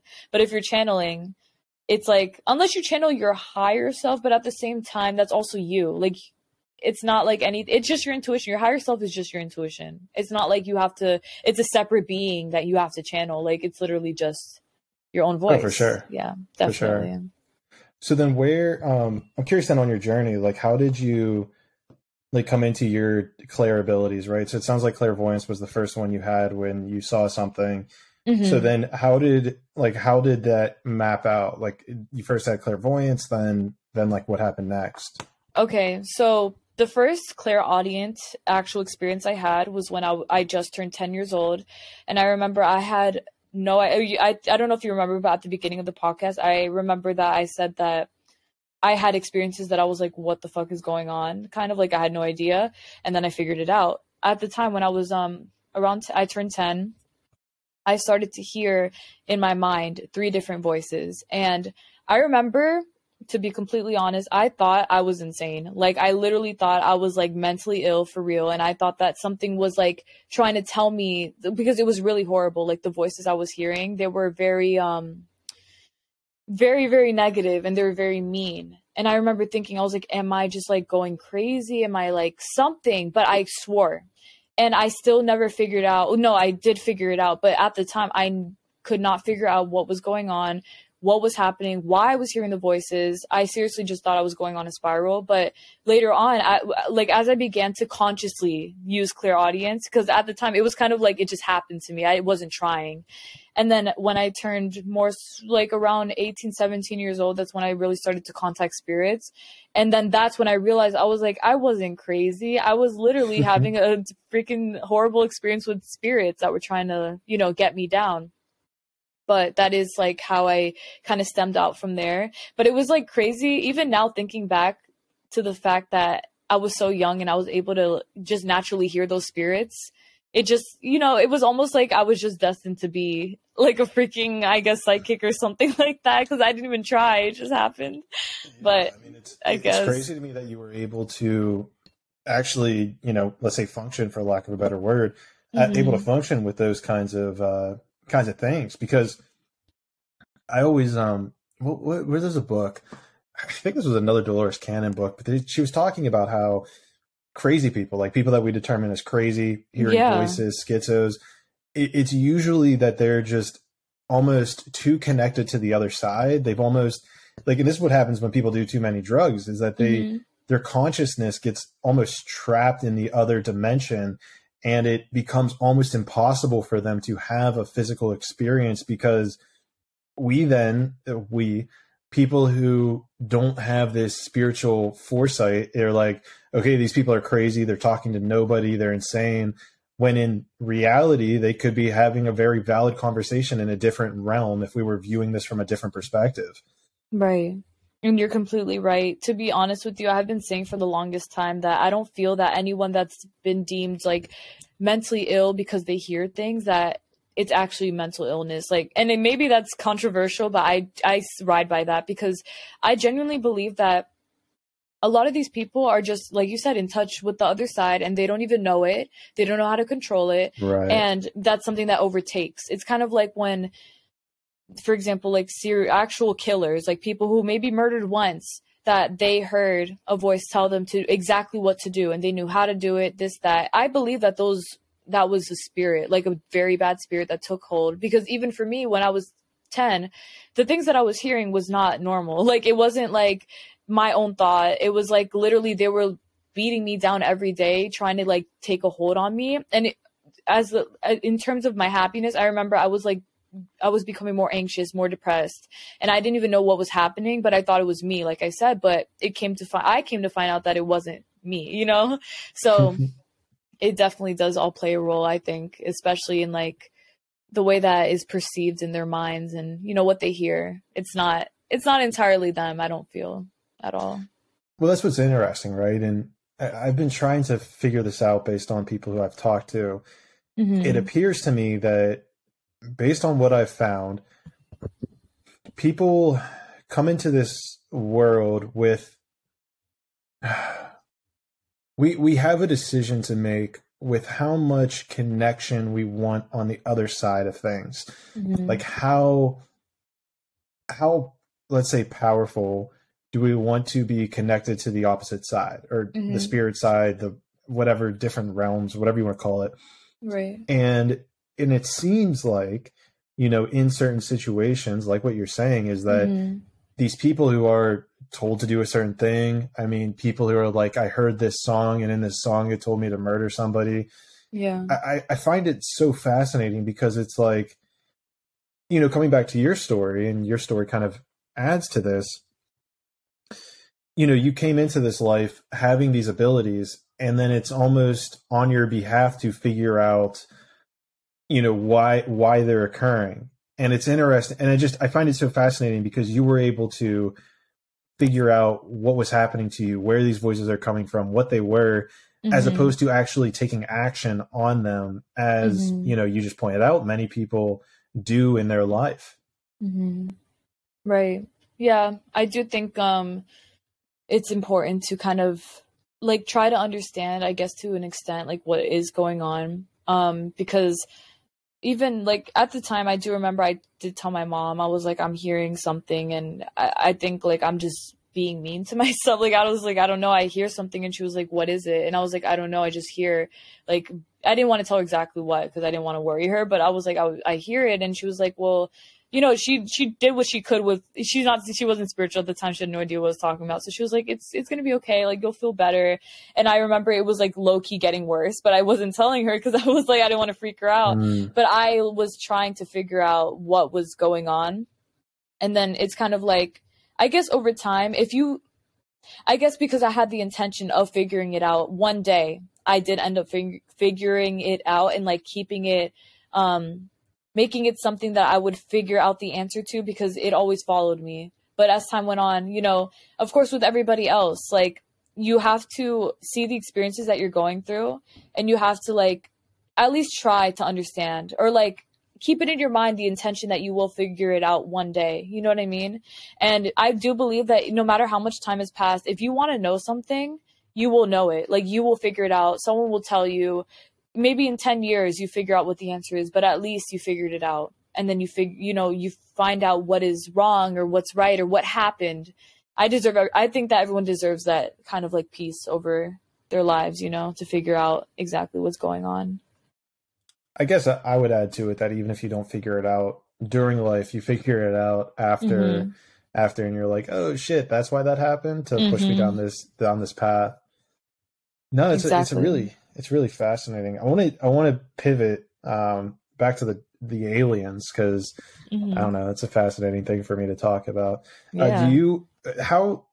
And here's always an interesting place I think to start is like, how do you define what an alien is? Because I argue that you could argue that we're aliens at some level. I mean, we're spiritual beings that incarnated on this earth. We're not from this earth. So hypothetically speaking, you could argue that humans are aliens, and I understand where people differ and all that, but I don't, without me giving too much about my answer, what do you determine to be an alien?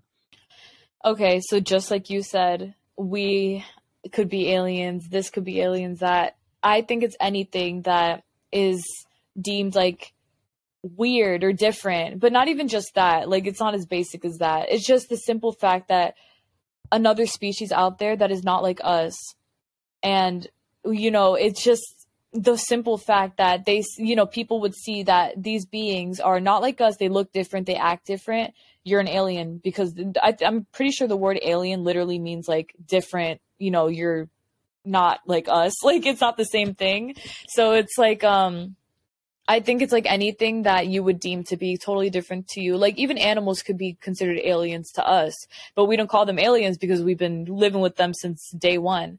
But as for everything else, I genuinely believe an alien is just whatever being that is not like you, does not look like you, is very different, but still has something very, I guess, a very important purpose. Because I think even with aliens, like, it doesn't matter, because they are people in their own, wherever they are people to each other.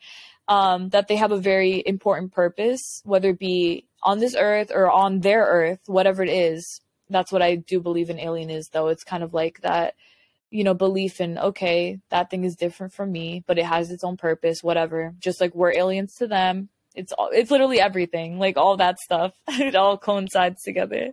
But yeah, pretty much. Where do you stand on the idea? Let's just phrase it this way. Do you believe that aliens, or let's say a conscious being who has sentient life, let's say biological sentient life, maybe alien, has ever been on Earth or is still on Earth? Where do you stand on that conversation? I do believe that aliens have been here before, but not in the way that we think. Like, the one thing I will say is that nothing is really ever what you expect it to be, at least in terms of like the society, what is it called, expectation. Like, society expects an alien to come down on a UFO, a smoke comes out, a whole group comes out, and it's like it's not going to be like that. It's never going to be like that. I feel like if there were to be aliens on this earth, or if there ever were, and I do feel like there has to have been, or at least something, that it would just be as simple as it being kind of like in a hidden place, because I feel like as an alien they wouldn't want to be like in a town, or they would know better to be away from like anything that they feel would be harmful to them, and that they would just venture out what they could around where they are. And that I feel like if anything, like if an alien did come here and did stay, they probably would have went back to where they came from, because it's too what's it called, it's too different than from what they're used to. Kind of like if we were to go to Mars or whatever, like we don't stay, we go and we're like, all right, cool, bye. The exact same energy. So it's kind of, I guess you could say, like how we literally go to space and we go to the moon. We do that to see what's up. I'm pretty sure if they were to come here, it's to see what's up. They're like, let's go to Earth, let's see what's up. And then they see, and then they're like, all right, bye. And then they go, So I do believe that, though. What about you? Do you think that aliens have been here before?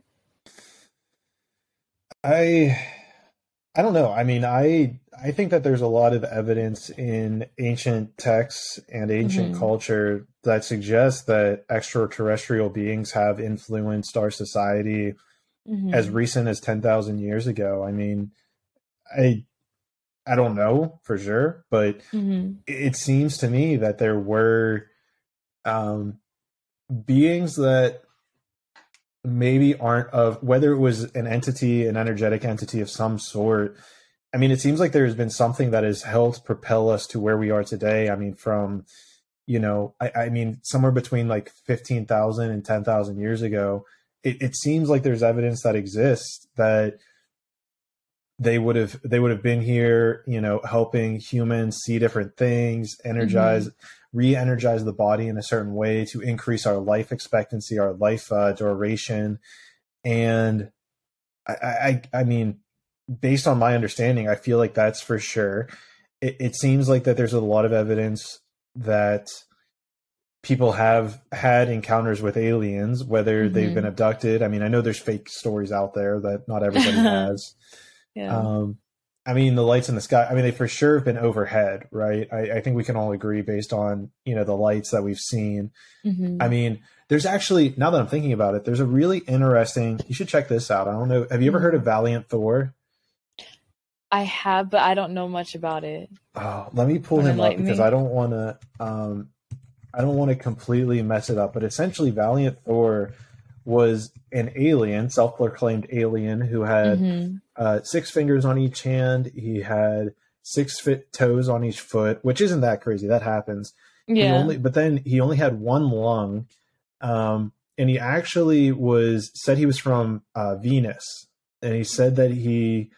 Okay, here we go.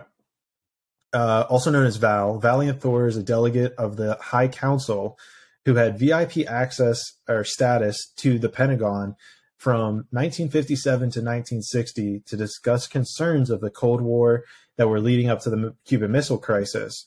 And there's a book about it, which is called Stranger at the Pentagon.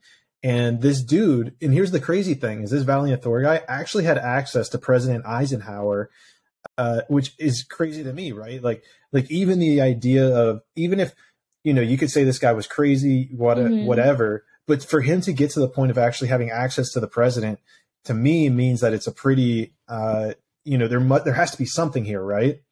For sure. Um, and so here's the dialogue in the book. It says Eisenhower asked him, "Please, sir, what is your name and where do you come from?" Valiant Thor said, "I come from the planet your Bible calls the morning star and the evening star." President Eisenhower said, "Venus?" Thor said, "Yes, sir." Eisenhower, "Can you prove this?" Thor, "What do you constitute as proof?" Eisenhower, "I don't know." That's And then, very interesting. according to Thor, Venusians live inside Venus. So I Uh-huh. don't know what the chemical makeup of Venus is. Mm-hmm. Let's see here. His physical characteristics, the 6 fingers, 6 toes. Internally, his heart was larger, and he only has one but much larger lung. His blood vessels are larger and carry hemocyanin, which is base blood. His brain capacity Mm-hmm. is 300 centimeters cubed, and is claimed to have an IQ of over 1200. I don't know how you determine that, although anything over 200 loses definite meaning. That's interesting. And he speaks, what is this about? He speaks 100 languages fluently. Oh shit. Look at him. So, yeah, just killing it. He landed in Alexandria, Virginia, which I'm pretty sure is pretty close to the Pentagon. Mm-hmm. Um, a policeman witnessed the UFO landing in a field. So I don't know. And they even have pictures of him online. So like, the question then becomes is like, how legitimate is that whole story to it? I mean, he talked to the fucking president. Like, Like it has to be. Yeah. there has to be truth to that. 100%. So, I That's a mean, even, yeah, sorry, go ahead. no. I was just gonna say that's amazing. And like you said, like there has to be a reason why he spoke. I think that if something like that had to happen, it was for some very secret, like what is it called? Like very secretive Clandestine. business. Yes, like top secret stuff that like we cannot know about. Because I do feel like that is linked together in a way, you know. All right, so this is clicking with me right now because they said in this, also, by the way, this is para.wiki/w/valiant_Thor. And this seems like a paranormal Wikipedia. And what they mentioned in here was that he arrived in 1957 to 1960 to discuss concerns of the Cold War leading up to the Cuban Missile Crisis. So here's a really interesting thing about, we can get into alien disclosure in a bit, but what a lot of high-ranking officials have actually talked about is that aliens will actually disarm nuclear warheads and nuclear weapons. And I find this so fascinating because if he would have came during the Cuban Missile Crisis, the Cold War, where everybody was fear of weapons of mass destruction going off, I find it very fascinating that he would have appeared in those times of potential catastrophic, destruction of Earth per se. Mm-hmm. So I find that really fascinating. I'm not sure if you've ever looked into paranormal activity with relation to like nuclear weapons. In a way, yes, I have before. And you can see that there's I feel like it plays a little bit more than, a little more into it than they would, they would like for us to know or anything like that. But I do believe that it all does, it kind of like pushes it to be even further down. Like it's almost like an advancement tool, like used in a way. But I definitely have seen things like that as well. There's a lot of stuff. It's an advancement tool. Like I think it's like an advanced tool to be able to use kind of like paranormal things like that. Things that I wouldn't say that it's.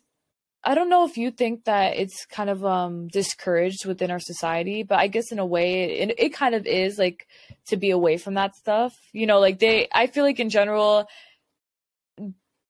it's kind of encouraged to just remain like, do your stuff, don't worry about that, this, that, whatever.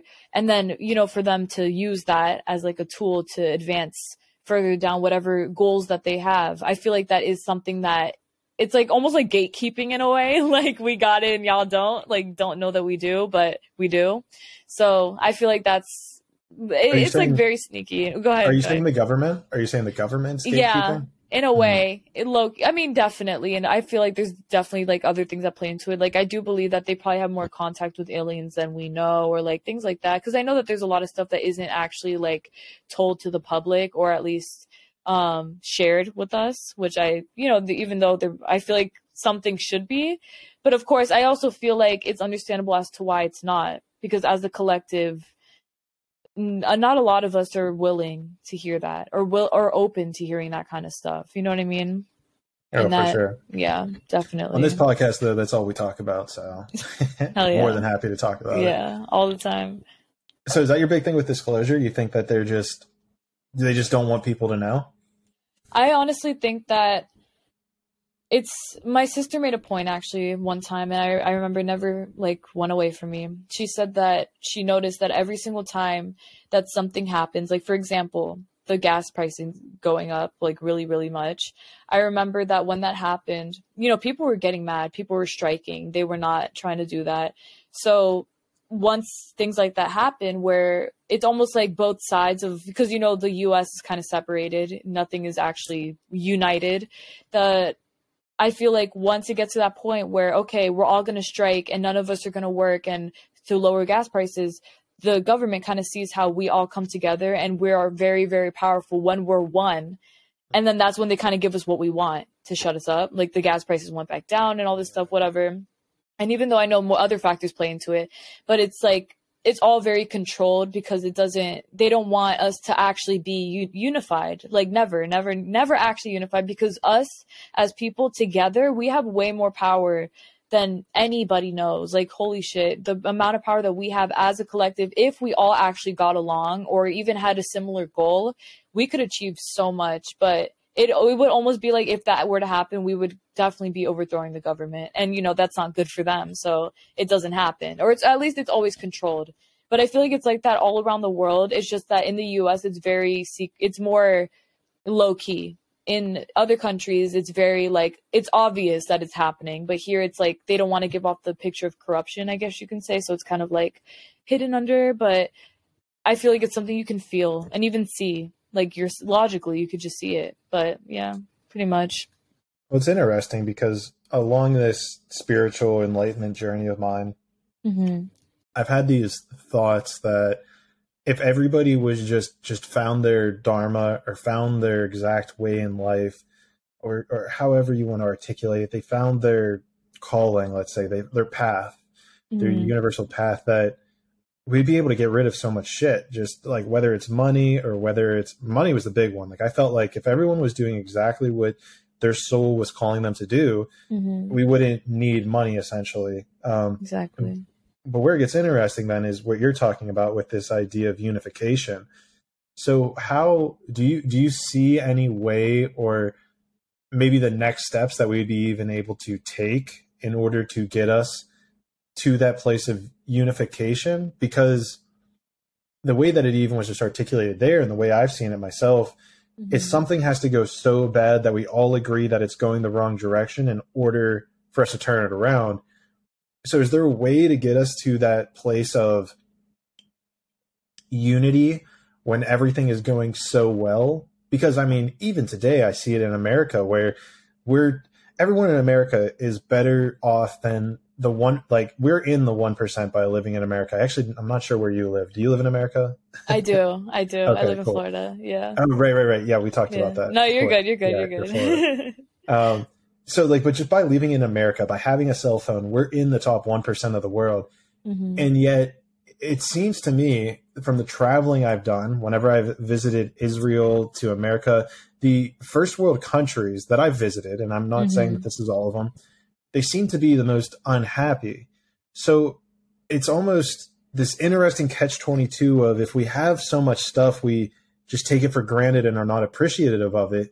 But then if things get so wrong, we actually start to unify once it goes a horrible direction.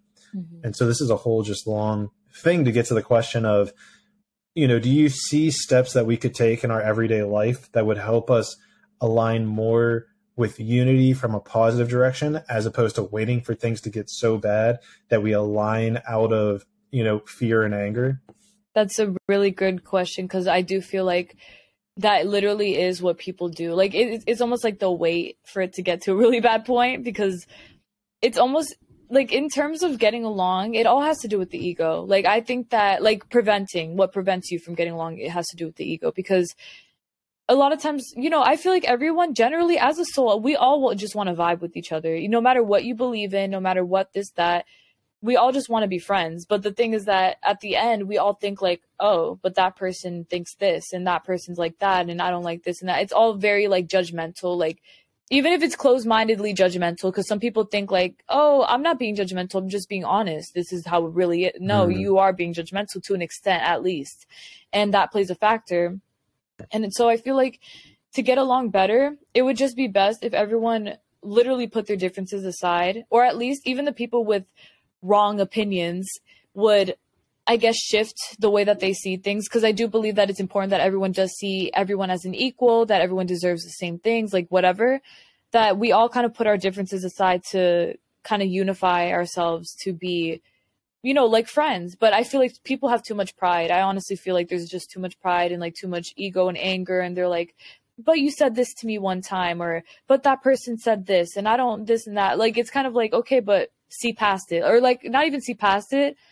Try to figure out a way that it can actually just be, equal, and it doesn't have to be that big of a deal that you're saying that it is, because no one should have to wait, like you said, for things to get so horrible that, okay, now let's just get along for once, I think we should just naturally be doing that. But yeah, I think that a lot of people just don't want to put their differences aside in a way.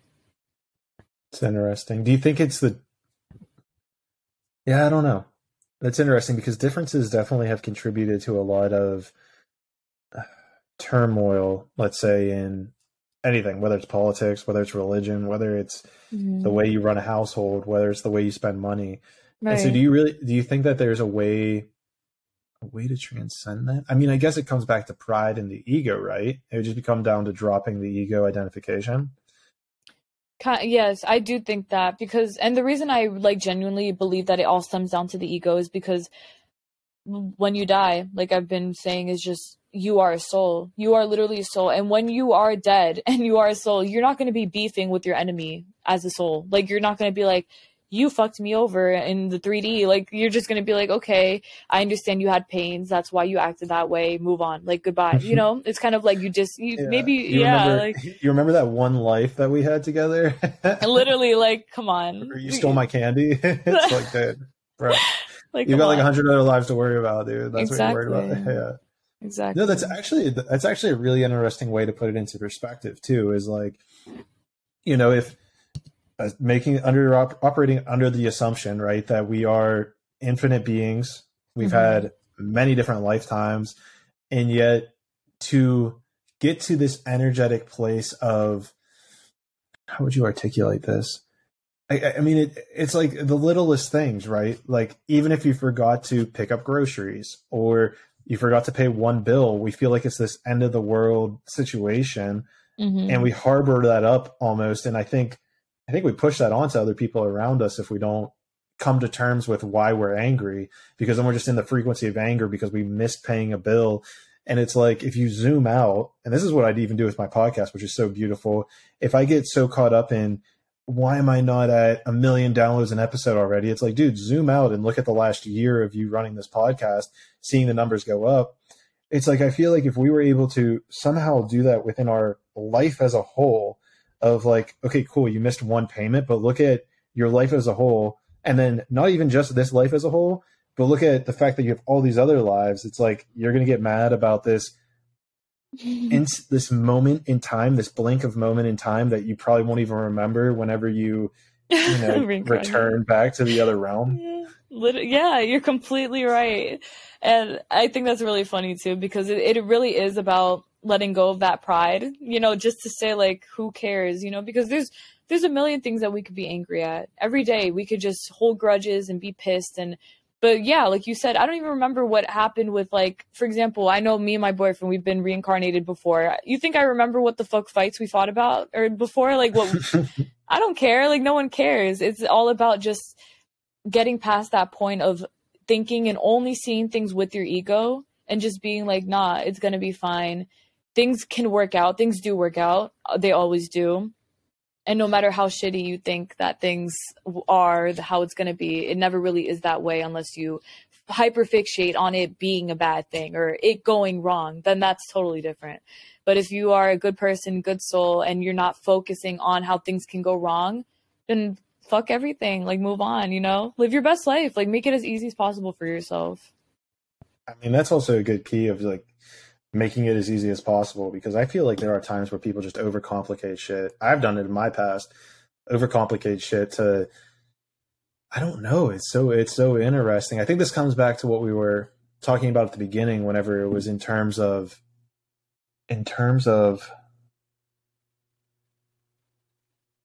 aligning with a certain frequency. Because when you're in an alignment with a certain frequency of, you know, having stress whenever I do a certain thing, or feeling angry anytime I open my bank account, or aligning with stress at the workplace, you know, it becomes, I lost my train of thought now. It happens. It happens sometimes. You just got to step out of it, I guess, is the idea, but you don't really know where to step. Right. So is there some way that you have figured out how to, and this was actually a big thing with me whenever I was kind of awakening, let's say, is if you're always aligned with a certain frequency, you have no idea if the frequency you're right? Because you got to make a change, which is uncomfortable, but knowing that change is for your highest self, knowing that change is better, even though it feels uncomfortable, is there a way to kind of come more in tune with understanding that is for your better self, even though it feels weird and different? Yes, I will say that there were plenty of times that I thought I knew what was best for me. And, you know, honestly, I do think that if you have that mindset of, like, I do know what's best for me and it doesn't feel off, then, you know, do it as long as you actually feel that way. But I do also think that there's a lot of people who fight with that. Like, they'll purposely sit there and be like, but I want this and that. Like, for example, let's say a toxic ex.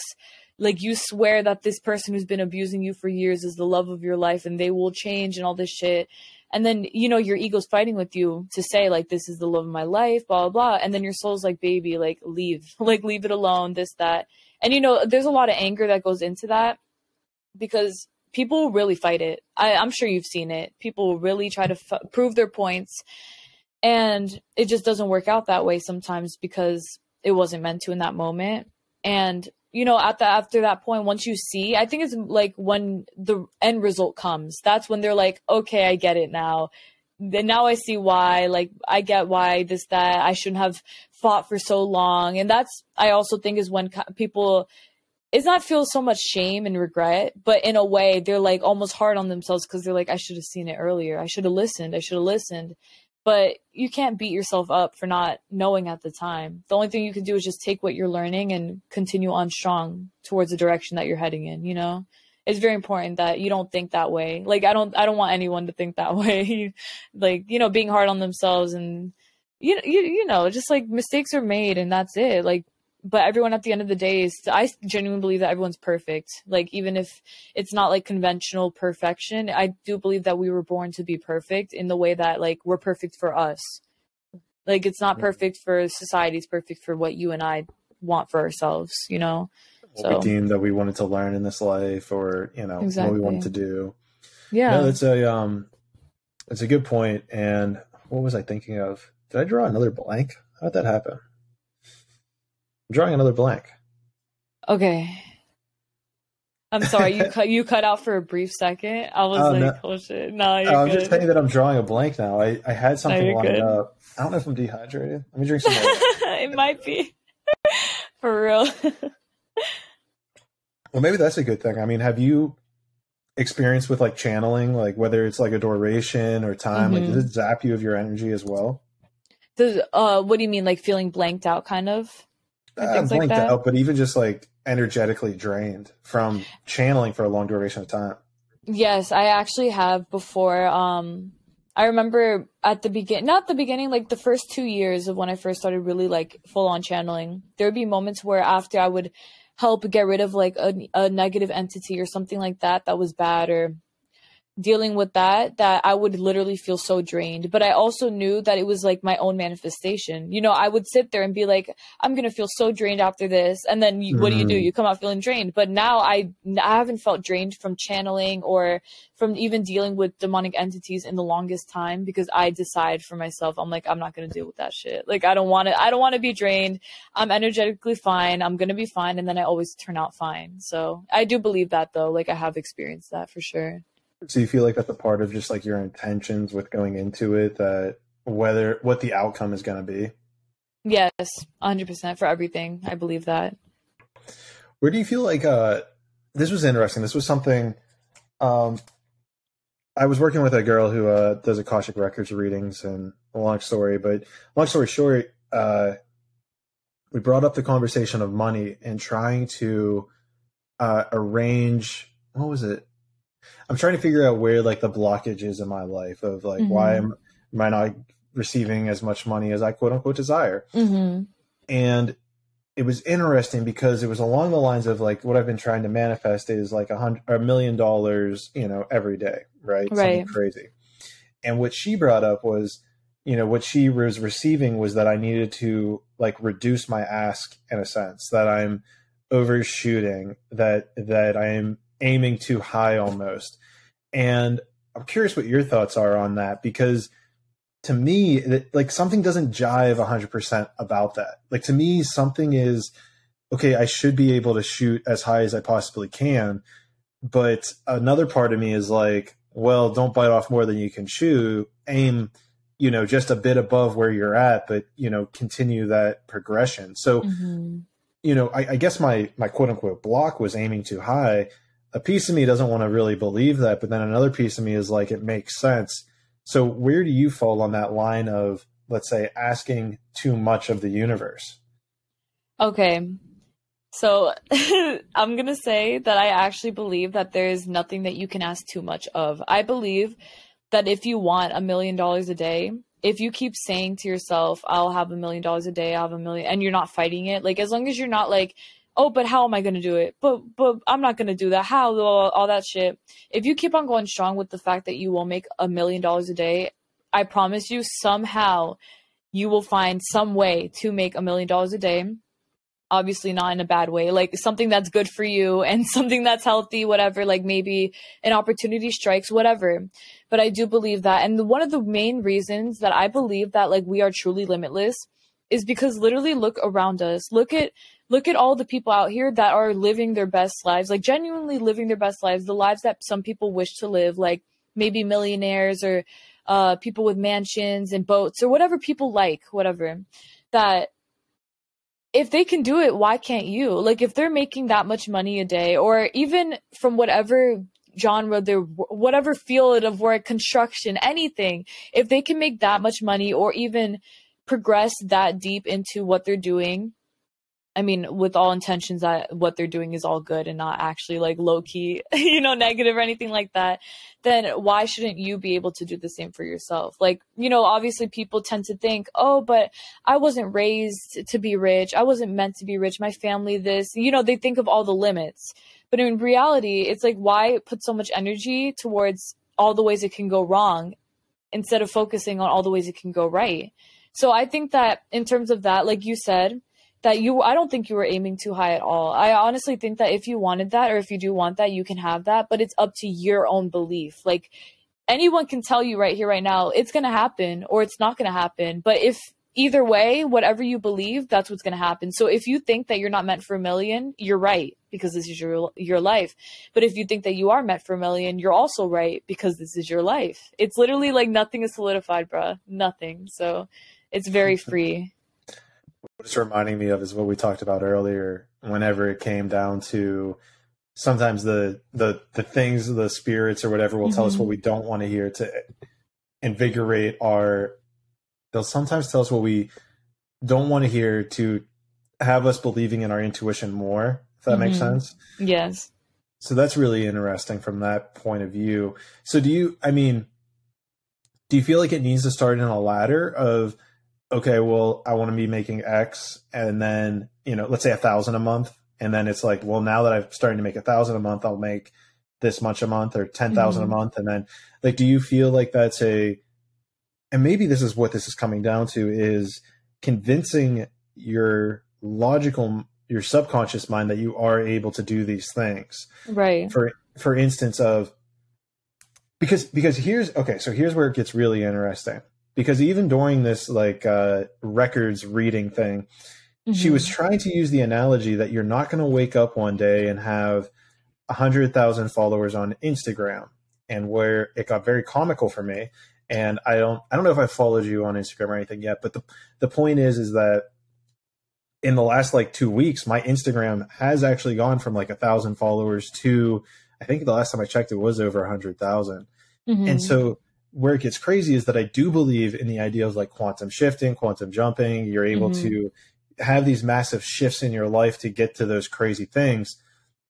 And so that's where it gets very interesting. And it's crazy that I feel like I'm kind of in this in-between state of, okay, do I lower my immediate expectation and focus on less at this time? But see, even that doesn't resonate. Just saying that out loud, do I focus on less? That's not even that doesn't even feel right. Yeah. Yeah, literally. Yeah. Go ahead. Sorry, were you done? No, yeah, go for it. If you got something. Oh, okay. I was just going to say that, like you said, okay, so first, because I genuinely believe that there are no limits. I do believe that the only way that you should be saying, I'll make 1,000 this month and then I'll go on forward, is if you as a person believe that that is what you should be thinking. Like, how some people believe in steps. They're like, okay, 10, then 100, whatever. That's your belief. If you think that that's going to lead you to $1 million, do that. But there are people out here that genuinely believe, they're like, I can make $1 million next month if I want to. And then somehow if they genuinely say that, and they're like, yeah, I'm not fighting it, it's going to happen, whatever, and it happens, that's also their own belief. You feel me? It's entirely up to what you are comfortable. That's what it is, comfortable with. Because if it feels unnatural for you to say, I'm going to make $1 million next month, and you're like, I don't think so. I think we'll focus on 100. Okay.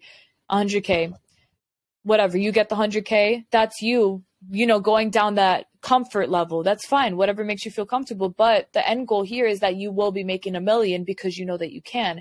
Now about the quantum shifting thing, I do believe that you can switch dimensions simply because this world is too big to be just, it's too freaking big. Just like God said in the book, in Conversation with God, the fact that we would think that we're the only beings out here is very ignorant. And so alone thinking that this is the only dimension that we're living in is also ignorant, because who's to say that there's not a million other ways or possibilities or dimensions that we can experience. So I believe that if we want to, because we alone, as our using our minds, because our mind is the most powerful thing in this universe, if we use our mind to sit here and to be like, okay, you know what, I'm going to change everything, and I'm going to wake up tomorrow with 100,000 followers just like you.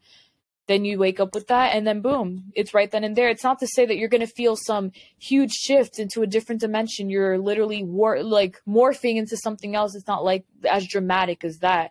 It's simply believing and knowing, not even believing, just having that immediate knowing that you will get what you want. You already have it, and it's here. And because you chose for it to be here, it has no other choice but to be here. And then you wake up knowing that it's, maybe, like I said, maybe not even knowing, but just being confident in the fact that it can happen for you. And then you wake up with that, 100,000, boom, right then and there. You just broke all the fucking limits that you ever had. You think that you couldn't? Okay, well, I'm going to show you why you can, or how you can. And then you do it. It just happens. It literally just happens like that. This world is too big for us to be putting rules on it, limitations. That's why I don't believe in limitations, pretty much. But yeah. No, I love it too, because I know, and it's really interesting too, if we bring it back to the Instagram and TikTok situation, because I know that even my mentality going into TikTok was like, it's super easy to grow, and it was super easy to grow. It exploded really quickly. And then I realized that was my mindset going into TikTok. And I was like, why don't I have that mindset with Instagram? Mm-hmm. So I just shifted that. Like you're saying, it's like, oh, it's easy. I'm just going to post whatever I like because I'm blowing up. It's like, everything's good. Exactly. And then to actually see that happen is like, holy shit. Like it's very simple. It's so that's the weird thing, is it's so simple, but it seems so foreign at the same time. That's what gets people.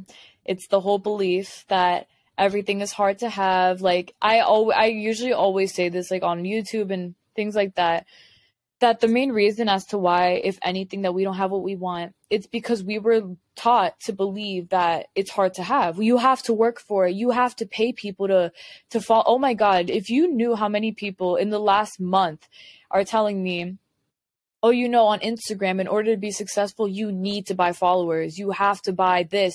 If you don't buy it, don't expect to blow up. You're not going to. It's like, do you hear how many limits? Like, even hearing that, I'm like, okay, sure. Like, I just don't believe any of that shit, because how can you? And in a world like this, how can you put yourself all the way down to just like this little box to say, this is what you have to do, and if you don't do this, you're not going to get what you want?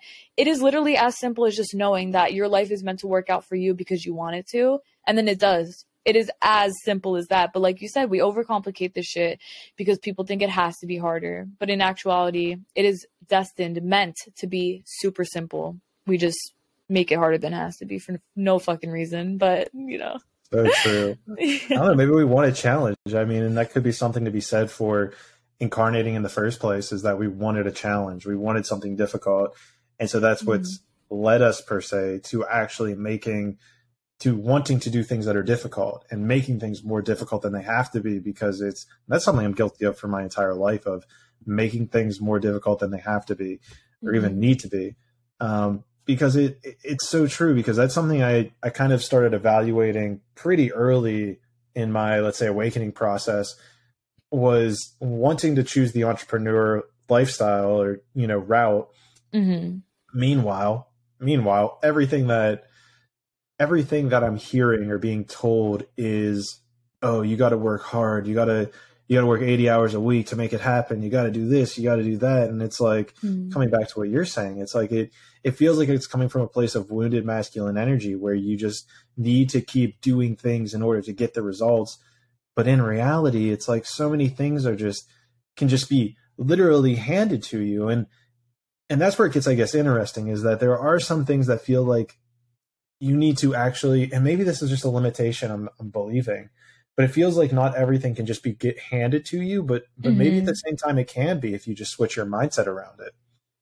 I can definitely see why you would think that as well. And also, I do, yeah, I do believe that if somebody wanted everything handed to them, they could. It's almost like let's take like a spoiled brat, for example, like a girl who never had to work a day in her life and her parents take care of everything or whatever. You know, for her, everyone looks at her and they're kind of envious. Like, yeah, maybe she doesn't have the greatest manners or anything like that, but she is someone who knows that she will get everything that she wants. And she's like, I know that I'm always going to be taken care of financially. I'm always going to have food. I'm always going to have this, that, you know, I never have to work a day in my life. And guess what? Yeah, maybe she might be being called a spoiled brat by everyone and their mama, but she knows that she's living her best life because she literally has everything handed to her.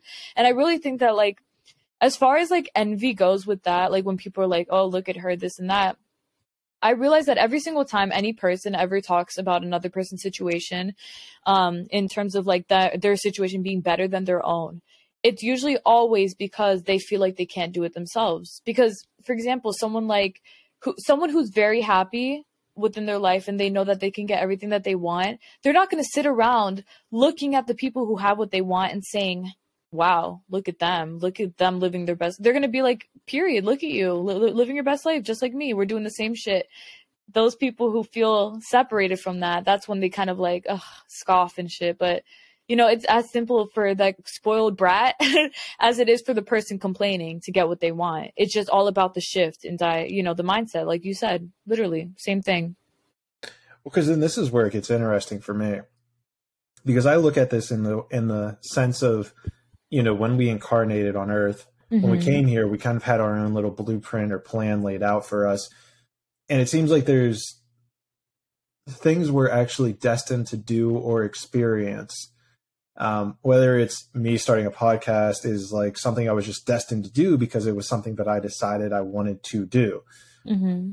Where it gets interesting, though, is like this dynamic of completely switching your mindset, right? Right, because and you know, the beauty of the universe is where paradoxes usually exist, is usually where the truth lies, is this idea of, if I had the power before incarnating to set up my life exactly how I wanted to set it up, but then at the end, when we're in it, right, we're discovering that you can actually create any reality you want. Like, I feel like there's like this catch-22 of some things I'm actually destined to do and experience that would be almost this cap or governor on what I'm actually able to create in this universe, or like actually experience in this reality. And something about that, I guess it doesn't even as I say that out loud, there seems something off about feeling as if there's a cap of what you can do or experience in this life. Mm-hmm. So I'm not sure, how does that resonate with you, this idea of things that, you know, you come in with a thing or things that you want to do, but then versus actually being able to experience anything? That's actually, I'm glad you brought that up, because for the longest time, like once I really figured out that we were limitless, I remember I felt like, because the way I am is like, I want to figure everything out. So I remember when I figured out like everything's limitless, I was like, but what about everything I ever thought? Like, what about the blueprint? What about the soul contracts, all that stuff? So the way that I see that is that you were still brought to this earth for a reason. You were still destined to do certain things, right?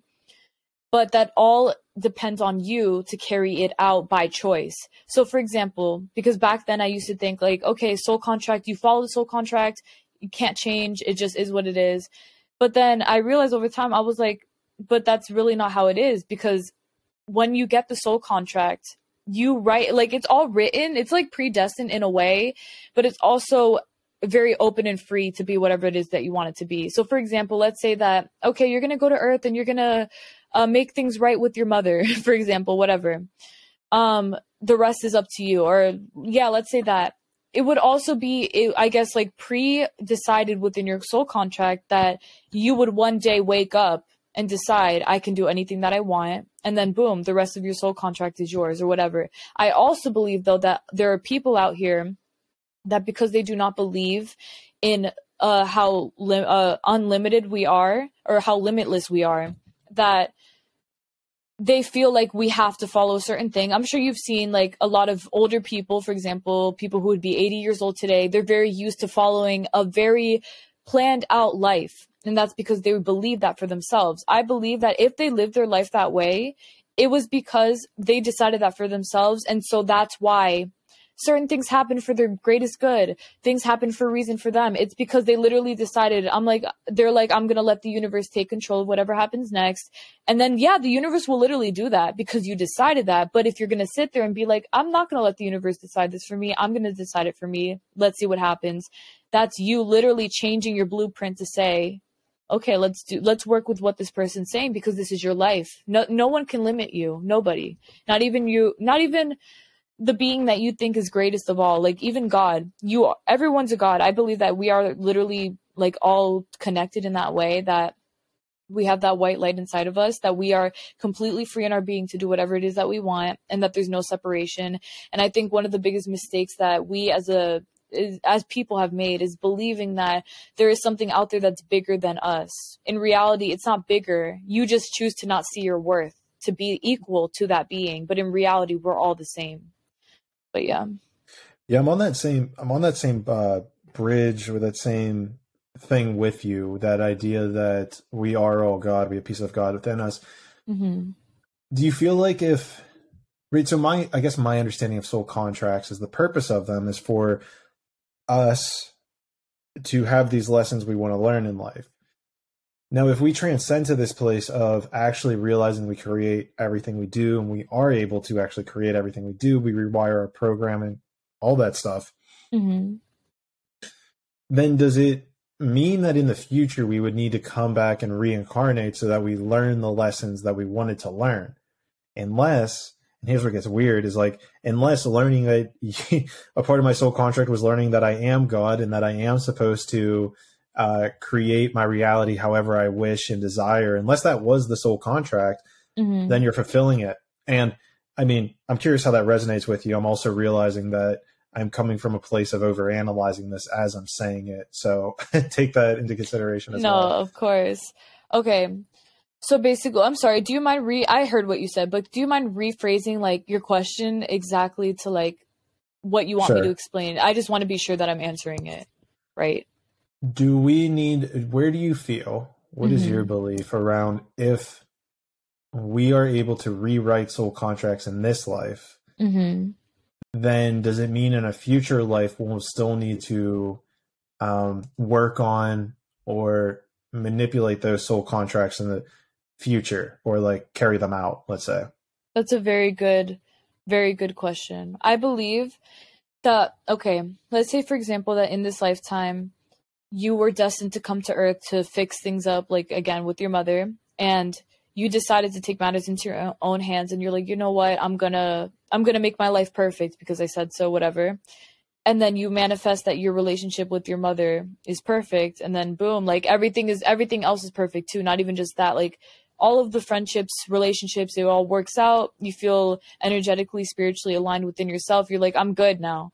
All this stuff. I would say that in that case, it's almost like there wouldn't even be a point to come back, would there? Because you would have literally had rewired yourself to be aligned. I feel good. I feel this. I feel that. And then you are. Then there would be no point to come back, right? So then for the other people that I feel like they just kind of let life flow as they do, you know, they're like, everything happens if God says so, this, that.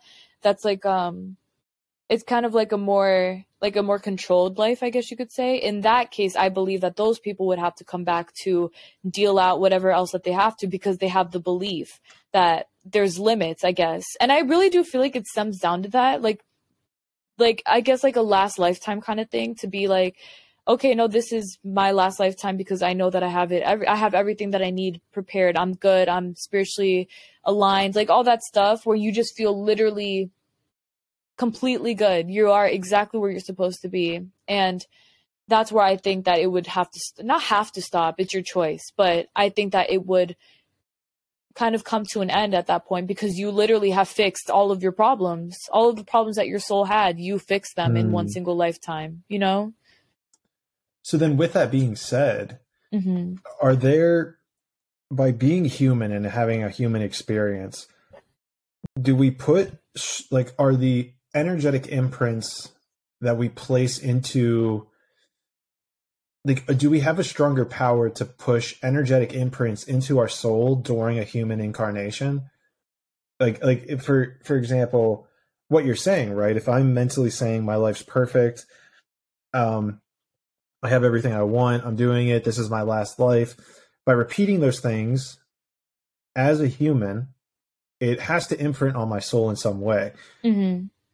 So is it stronger, like when we're humans, do we have stronger imprints that we're placing on our soul as opposed to when we're a soul and trying to imprint thoughts into us, into our being as a soul? Does that make sense? Like, are you basically saying that because like we've implemented it so strongly on ourselves that it kind of like rubs off on our soul and that plays into our human experience? Is that what you're saying exactly? Yeah, so to like even back it up a little bit, right? Like Mm-hmm. my understanding and belief structure is that, we come into this earth space-time dimension in order to learn lessons, to evolve ourselves in a soul level.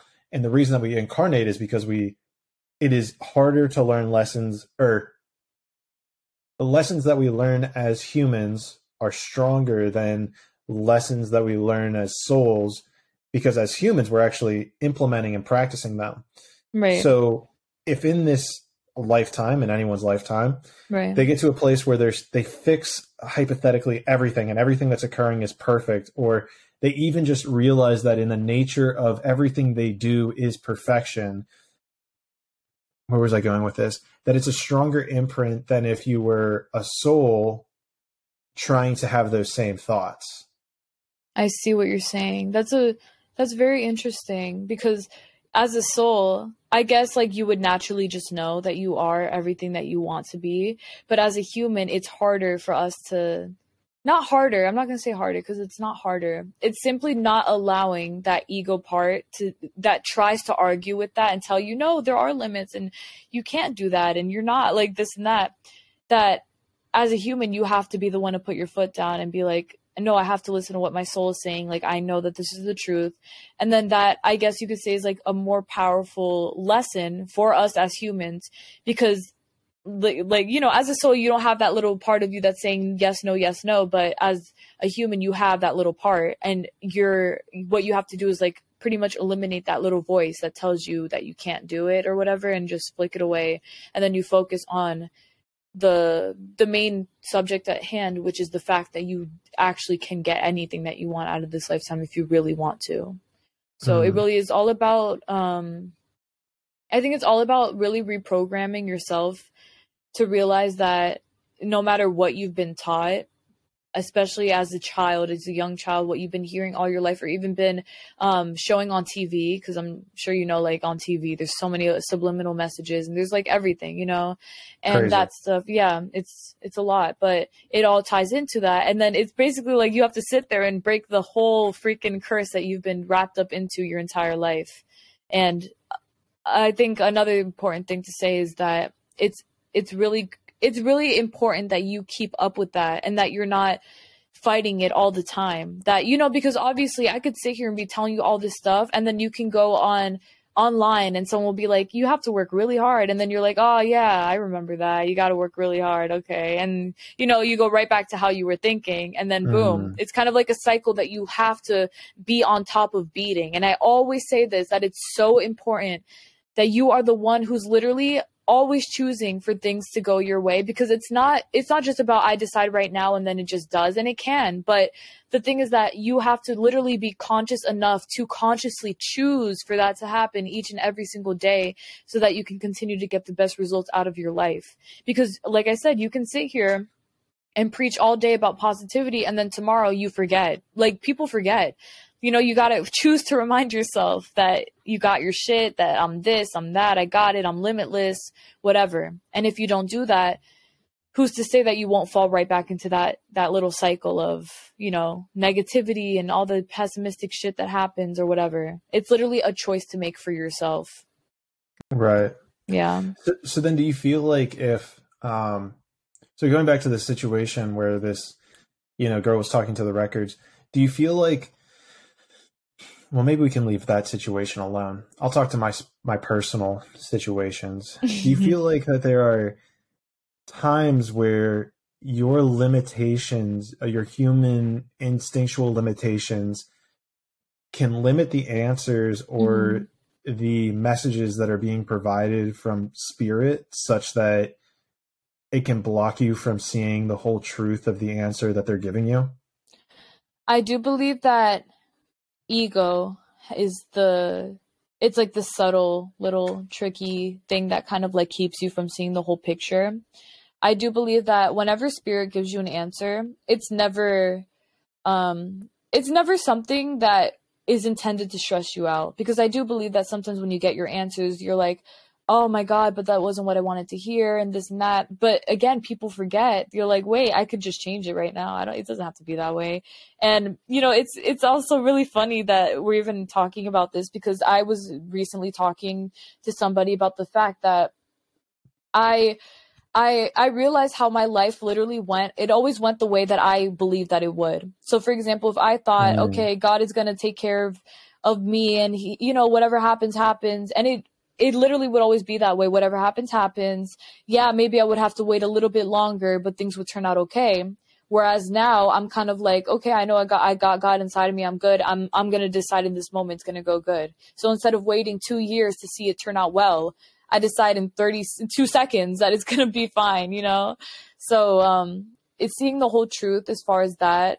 It's really, it's all a matter of, again, like I'll always say it's a matter of perspective, because I do believe that it is, but it's really about not allowing yourself to be so wounded up in fear to say like, okay, this is what it is. And I don't know if there's anything else really out there for me. Just open your mind. Like literally just open your mind. It's not scary. It's not as bad as you think it is. Just do it. And it turns out so much better than people think that it would.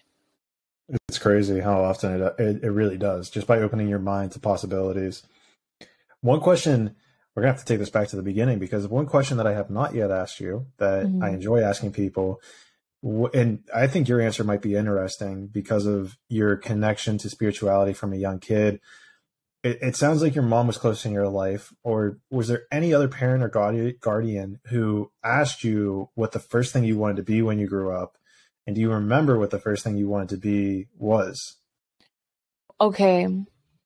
So let me think, because I'll explain a little bit more before I answer that about like how I was when I was younger. Because Please do. when I was younger, I remember I was somebody who desperately wanted to be like everybody else. Like I was extremely afraid of my individuality. I was very afraid to choose for myself. I remember that since I think 5 years old, I had a friend, and he was like one of my like neighborhood friends. He went to school with me, all this stuff. But we had become such close friends that I remember that I began to literally wrap my identity around his life, because I thought his life was so cool. Like he went to Disney every weekend. He was doing like he was playing video games, and I was like, damn, like that's so cool, because I didn't have that experience. So I remember I would like kind of warp myself into being like how he was. And I remember that like the first thing that if someone ever asked me at the time what I wanted to be, it would have always been something that I thought was impressive. I would have been like, but I would have actually thought I wanted to be that. That's the thing. I wasn't like I was lying. I was like, oh, I want to be this. And I would think like, do I really want to be that? Yeah, I think I do. It seems cool. And then I would just say it. So let me think. I think the first thing I remember actually saying, like consciously saying that I want to be, was an artist, and like a draw artist, like that kind of thing. And the reason was because my best friend at the time was an extremely talented artist, and she would Mm. show me how to draw. And I was like, I want to be an artist for the rest of my life. And that didn't last. I don't want to be an artist anymore. But that was like the first thing I remember saying. I'm sure I said other things before that, but that was like my first like little, Oh, now yeah, you're pretty creating much. in a different way.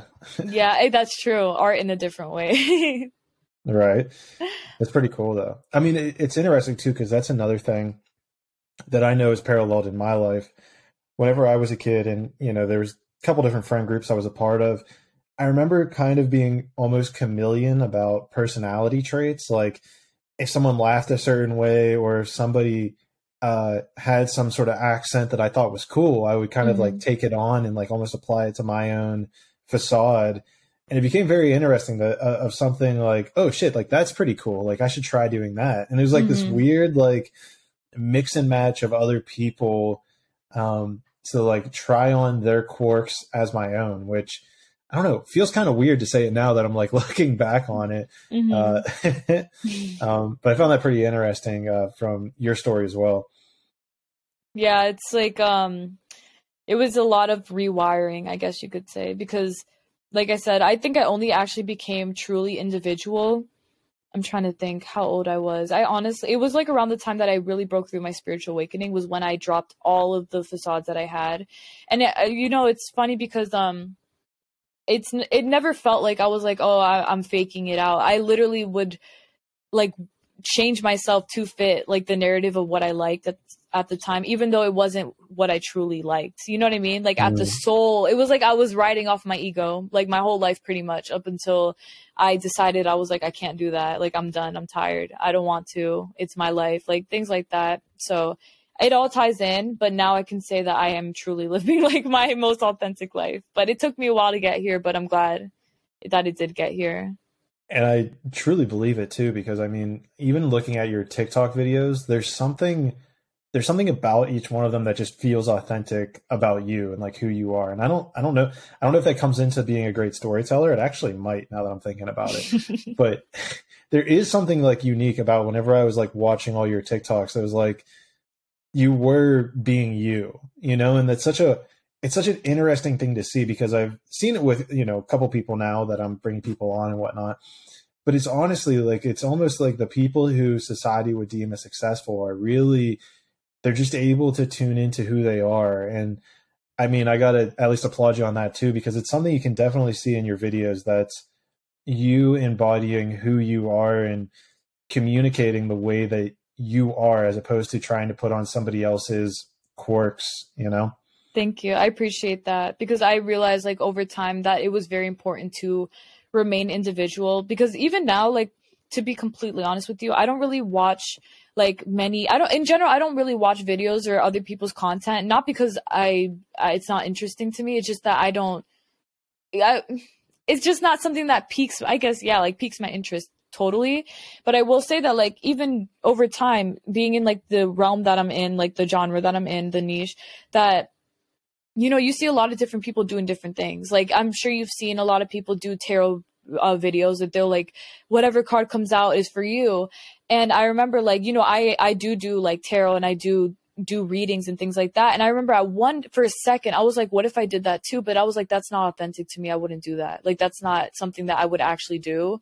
Because I like to do personal readings. I don't like to do like general ones. So I felt like I was like, I don't think so. But, you know, I feel like in the past, I probably would have been like, yeah, I'll do it, because I feel like, why not? But now I'm like, it doesn't align with me completely. I don't think I should do that, you know? And it makes, to me, it definitely makes a difference. Cause I don't know if you have had this experience yourself, but I'm sure you've seen that whenever you do something that doesn't align with you, it's like we talked about earlier. It doesn't work out. It does not work out the way that you thought it would. And I realized that anytime that I actually did some shit that I wanted to do that I felt like would align with me, it always worked out fine. But it's crazy. And I think that's truly where like that explosion happens, because the video of mine that went viral, both of them, honestly, I've had a couple of them at this point, but it's always usually from something that is me being my authentic self, and to actually just do something that I believe needed to be in the world. Yeah. Where it gets interesting, that I experience almost like the ironic opposite, where I will watch some creators, usually creators who I've had on the podcast. I'll like follow them on Instagram or TikTok. Where it gets interesting is I'll have an idea for a video. The most recent one I'm thinking of is the idea of the moon being like fake, and the fact that the moon isn't like naturally man-made. You smiled right there, so we can talk about that in a second. But the core concept of it is that I saw a kid that I had on the podcast made a video about the moon being hollow and being fake. And it almost like took the winds out of my sail to make that video, because someone had made it. Now, there were things that I would have done differently and created differently, but it was weird to me. Like if I see somebody else create a video on something, and then I kind of like lose the gist or the drive to create it myself, because I feel like maybe I don't want to come across as copying. Huh, that's interesting. That's an interesting thing I just realized there. Yeah, I feel like I don't that's a know. subtle thing too. That's like Yeah. something low key. Like it's almost like it's not that you think that you're ripping anybody off, but you're kind of like, I lost. Like, it's taught now. Like, what's the point? I don't want to, like you said, like, I don't want to keep fabricate, like, oversaturating, I guess, like a certain genre, like talking about something. I think that, I mean, even though it wouldn't be considered total oversaturation because, it'd be one other video that you see or whatever, I feel like that also creates like what is it, like the snowball effect? Is that what it's called? It's kind of like it just keeps on going and going and going, and that's how it expands.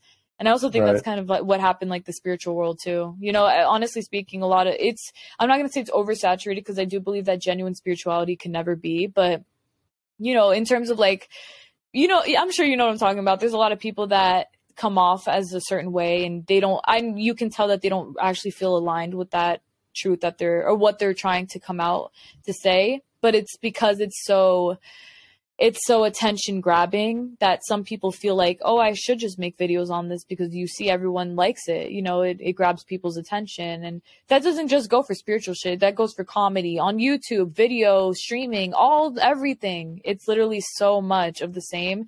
And what makes it different, like what genuinely gets people's interest is if you remain authentic 110%, because there could be 80 millions of streamers out there. But if you are the one streamer that genuinely believes in your craft and you're not doing it for clout and you're not doing it for attention or likes, then you will become successful because, you're doing exactly what you have to do. So that's, yeah, you I just feel have like to. that expands to every niche possible, right? And it's so fascinating too because the way that I'm mentally looking at this now is in the terms of competition, because where people get stuck in a 3D reality is winners and losers.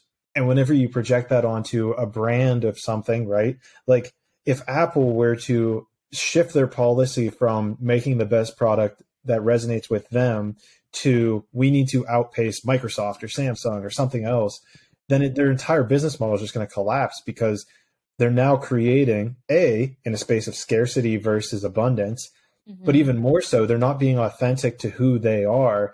They're now pinning themselves against somebody else. And this is huge because I kind of realized this whenever I would do a bunch of like podcast research of like, how are other people doing shit? And it's like, I would get caught in these ego traps of, I kind of mentioned it earlier. Why don't I have this many following already? Why don't I have this? Why don't I have that? And it does a lot of things. Like number one, it communicates scarcity to the universe, but even more so, you're now trying to imitate or find these little copy pieces of other people, where in reality, there can be very much a conversation made or a argument for the idea of not paying attention to them at all. Right. Yes, 110%. I believe that like focusing kind of on what other people are doing, I guess like competing, like you're saying, that is something that's honestly I'm not even going to say it's subtle because it's not subtle, but it is something that does cause the downfall of a lot of things. I'm going to say that, for example, like a lot of social media apps copy other social media apps, and it's not because it's best for their app. It's because they want to. It's competition. Like you said, if Apple were to compete with, Samsung or whatever, that's where it becomes a little bit, starts going downhill because now they're not being authentic to themselves. But as far as, for example, with like. All right, guys, sorry about that brief inner, whatever the hell we're going to call it. We're back. That's all that matters. Yeah. But we were talking about I guess, what would we call it? The monopolization of social media, where now we just have all of these different platforms that are basically doing the same thing, but I don't know how you articulate this. They're all doing the same thing, but they're just under different names. Exactly.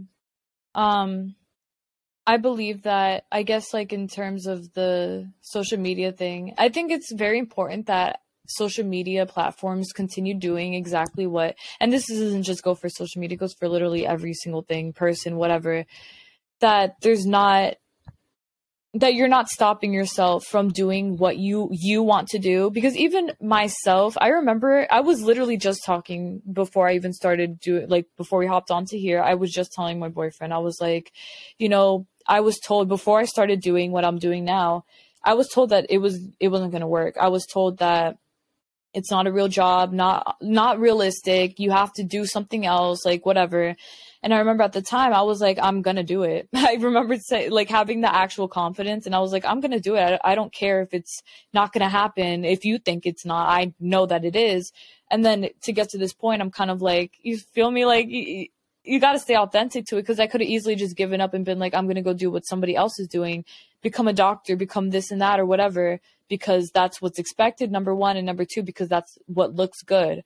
But I chose to stick to what I wanted to do, because I knew that if I did anything else, I would not be happy, you know, not being authentic to me. And I think that's also like, you know, just even not even like, again, not even just social media, but like anybody who feels like they should change for somebody or for something else to impress, whatever, that ends up harming you way more than it helps you. And that's the whole picture. You can't hurt yourself to become better. You have to stick to what you're doing, and just know that that will take you the farthest way. Because I'm sure that you yourself have seen how people make careers out of the craziest thing. Like when I went to Zach Bagans' haunted museum in Las Vegas, I remember being there. I'm like, I'm sure when he was a child that no one thought like this man was going to be able to buy the shirts of serial killers and have them set up in a museum and have people love it. Like, you know what I mean? Like who would have thought that would actually be something that could end up happening for him, but he made it happen. Now, who knows how many haunted museums people will start up. You know, it's like a cycle that really keeps on going on strong. So then how do you think that, because this is something I've thought about before as well, right? And I actually discussed this, what podcast did I discuss this in? 17, discussed it in podcast 17, where this idea of like creating a new thing, you know, for instance, like podcasting, like 20 years ago, having a podcast meant nothing, right? Like nobody was making money off podcasting 20 years ago.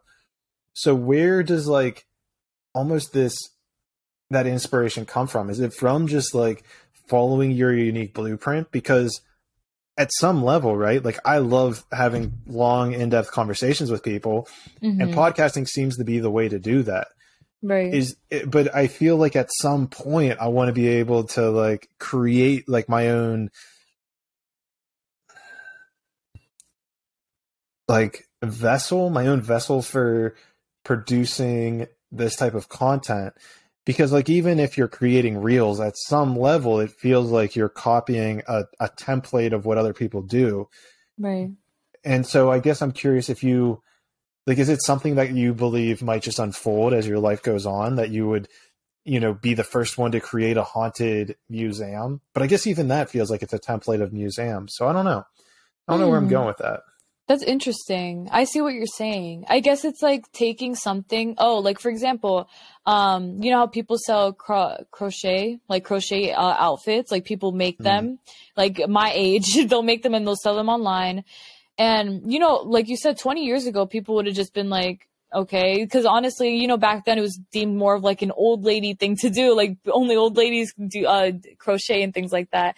But you know, now no one really gives a fuck. People are like, you know what? I want to make cute outfits with crochet. Then I'm gonna do it. And so they do it. They stick to their craft. They're not gonna worry about what looks good in this and that, whatever. They just want to do it for themselves. Yeah, they're going off of the whole knitting and crocheting thing, but the whole purpose and the whole fact here is that they actually created something, I guess, different from what they already have. It's almost like sampling music.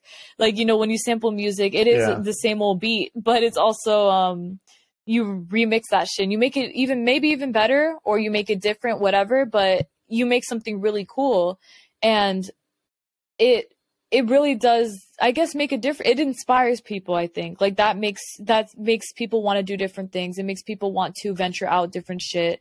Like even doing podcasts, for example. Back then it was just radio talks, this and that. Okay, we took the radio talks and we made it into like interviews to podcasts to this, that, whatever it is. And you know, it's basically like, yeah, a whole freaking cycle that you just have to, I guess, figure out what your thing is with that, and then create it from there, and not worry about the limits that it could have. No, that's a good point, because even if I like the example of music, because even music is kind of that blend of, like, I mean, you can go down this rabbit hole, especially if you're into EDM, where it's usually like two different genres coming together that create another genre. And that's almost something that we've seen since, I mean, the time of classical music, and even more so, people have then, what's it called? Electro swing. So they literally took, like EDM music and put it onto swing music, and like just made their own genre out of this. Like it gets kind of repetitious in my opinion, but it's super cool if you've never listened to it. But it's interesting how they like take these like two things and mold it together to create something new. So that's interesting. Damn, and I just made the parallel. That's like basically what parents do to create kids. You did. That's insane. But you're very right. Like, that's pretty much all it is. It's just about, I really do. I know I said this a few times, but I really do believe it comes down to perspective. You know, you could see that stuff as amazing as, oh my God, we're making something new from this. Or you could see it as, oh, the same old shit, blah, blah, blah, blah. Or you're copying this, that. I mean, you know, everything, I'm not going to say everything's a copy of everything else, because I don't feel like that is, I feel like on the surface level, it might look like that, but deep down, the intention is always different than what the original person wanted to create from that specific thing. I'm writing down right now. I just had like an inspiration. I'm writing down, I am a trailblazer. Oh yeah. I am creating new shit. Hell yeah. All right. Yeah. I just need to get that affirmation written down right there. Do your shit, bro. Everyone needs to pick that up, because that makes so much sense. I mean, like, if we want to create new shit, right? Like, if you don't even know what it is that you want to create, because you can't create something that hasn't been created before and there's no name for it, then I guess this is like the affirmation to do it. Like, I am a trailblazer. I'm creating new shit. I am creating new genres. Like, that's a good one too. I'm going to write that down. Yeah, no, for real. It's the truth. Totally. Always. Like, I don't even think some people realize like just how much, how deep their mind goes, because the mind goes extremely deep. It's just up to you to do something about it, because you could sit here and dream all fucking day, but if you don't want to do something about it, you can't expect for shit to change. You gotta be the bigger man to stand up. Yeah, to figure it out. Yeah, but even just like anything, right? You have to figure out.